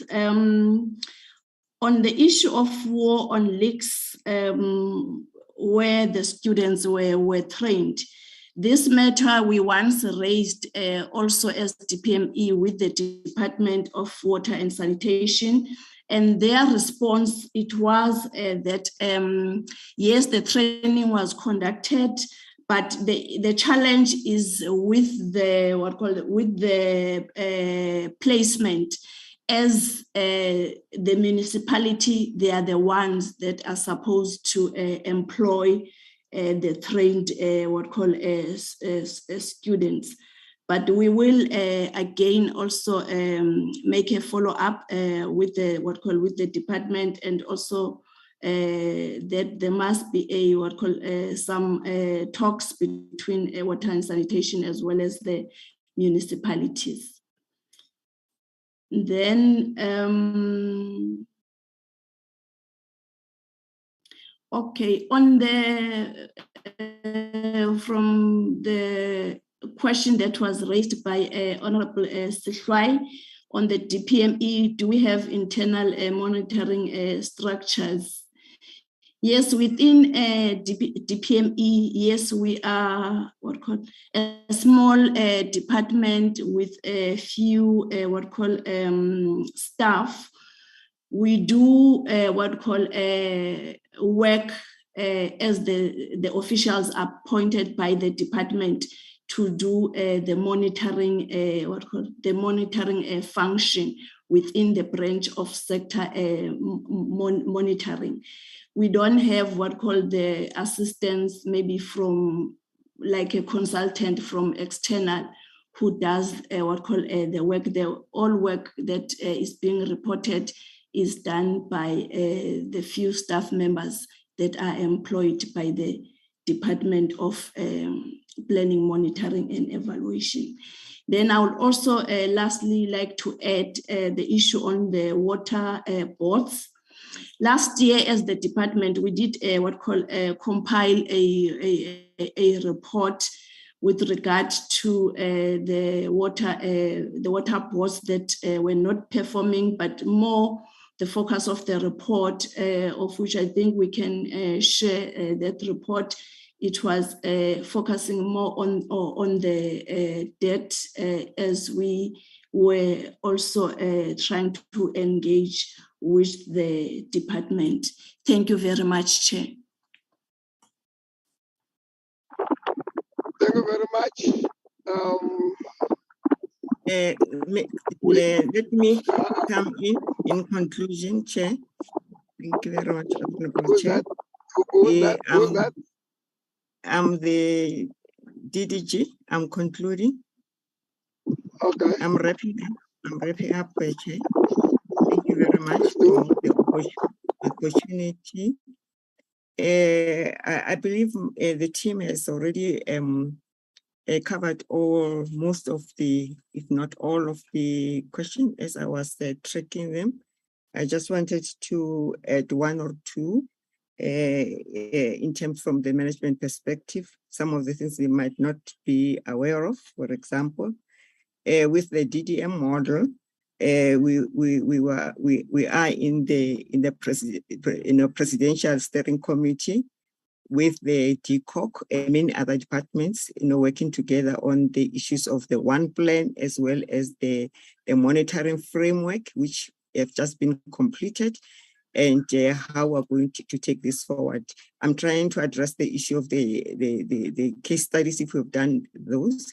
We were party to the case studies which were done with COCTA, because we have realized that on our own one department, it doesn't work. The silo mentality is not working. Over and above that, what is currently happening is that as a group, the whole of that group, we are working through the DBSA, Development Bank of South Africa. Now we've moved from the case studies to the evaluation of the DDM model based on the pilots which we have done, we have already implemented, so that those lessons can be used when we are now institutionalizing this model across the country. So that on our side, to add to that, the issues of rapid assessments, which we are also in bringing in, and we will move more into them with our evaluation unit, going forward, to add to the principle of this integrated monitoring and evaluation principle we are trying to apply. We use many lenses looking at one problem, so that at least it is we use different lenses as well as different information to help us with the validation of the information which we use. And verification is key to monitoring. We do verify and make sure that what we report, we have seen it, we have verified it, and is the truth as we know it. In terms of the silo mentality, I think I've talked about that. What I want to bring here is the decision which was made by the cabinet that in the cabinet that departments and clusters must work together. So on that decision, so we issued letters to the ministers, minister to minister, to co-chairs of clusters, and to the DGs about the issues of coordination amongst themselves, removing the silos and integration. So because one sector can't work on its own, so there are many other things which impedes, which are not necessarily within that sector, but impedes implementation in that sector. So this silo mentality is not working. We've realized it, and then we're trying to break that one. The DDM model is one of those in terms of the 3 Cs of government. In our case, we are saying no, these clusters and the departments must work together for the same cause, because they interfere in each other, they integrate, and so that coordination must happen. So we have we have got an improvement plan, which we have submitted based on those recommendations to these 3 groups of groups of people, the ministers, the clusters, and the departments, and we are now following them up in terms of reporting. So the first reports will be coming. Is it on the 14th? Is this week? We will be receiving the first reports in terms of that coordination, the breaking up of the clusters. With these few words, I think we've covered most of the areas, unless I've missed something which I would also cover. Thank you very much, Chair and Honorable Chair, and to the honorable members for the opportunity. Thank you. Thank you very much. Thank you very much. We have come to the end of the presentation. Where are we, Nosipo? Adoption of the program, Chairperson. Could DPME and AGSA, if you want to leave the meeting, you can. It is now the committee to adopt its own program. Thank you very much for your time, and we wish you well in what you are doing. We wish we meet again. The program Thank you very is much, as presented.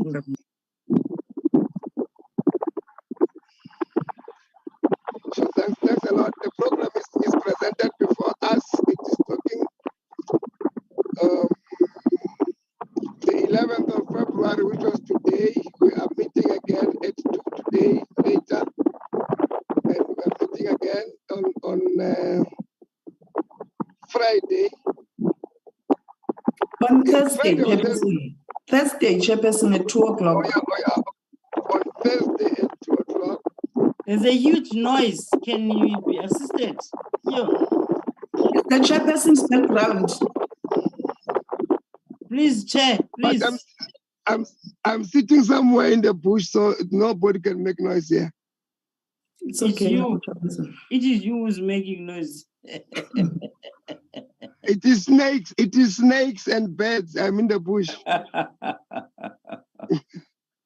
So is this the program of only what today and Friday and Thursday? Oh, yeah, here it is. The other one is again on Tuesday, the 18th, and Friday is this Thursday again. I can see. I'm misleading. Okay. Tuesday again. Tuesday. Okay, no, Tuesday the 18th of October, Tuesday the 25th, Friday the 28th, and no, the 27th, which is Thursday, we are leaving for Limpopo and we're coming back on the 30th of October. Then the program is on the 1st of November and it ends there on the, is it 22nd of November? 29th of November, yeah. Okay. Let me hear you. Whoever want to speak on the program.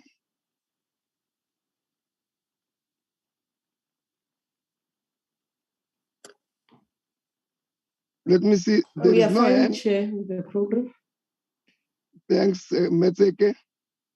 Any seconder to that?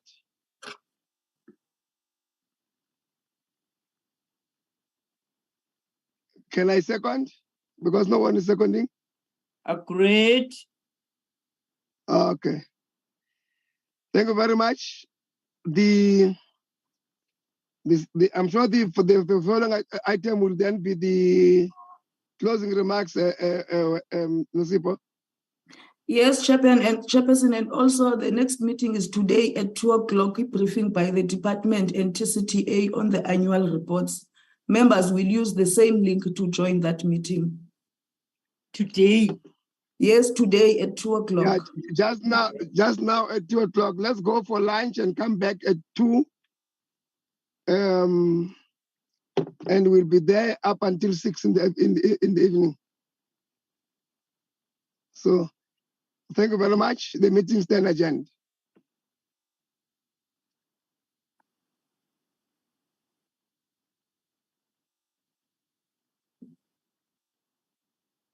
Sharp.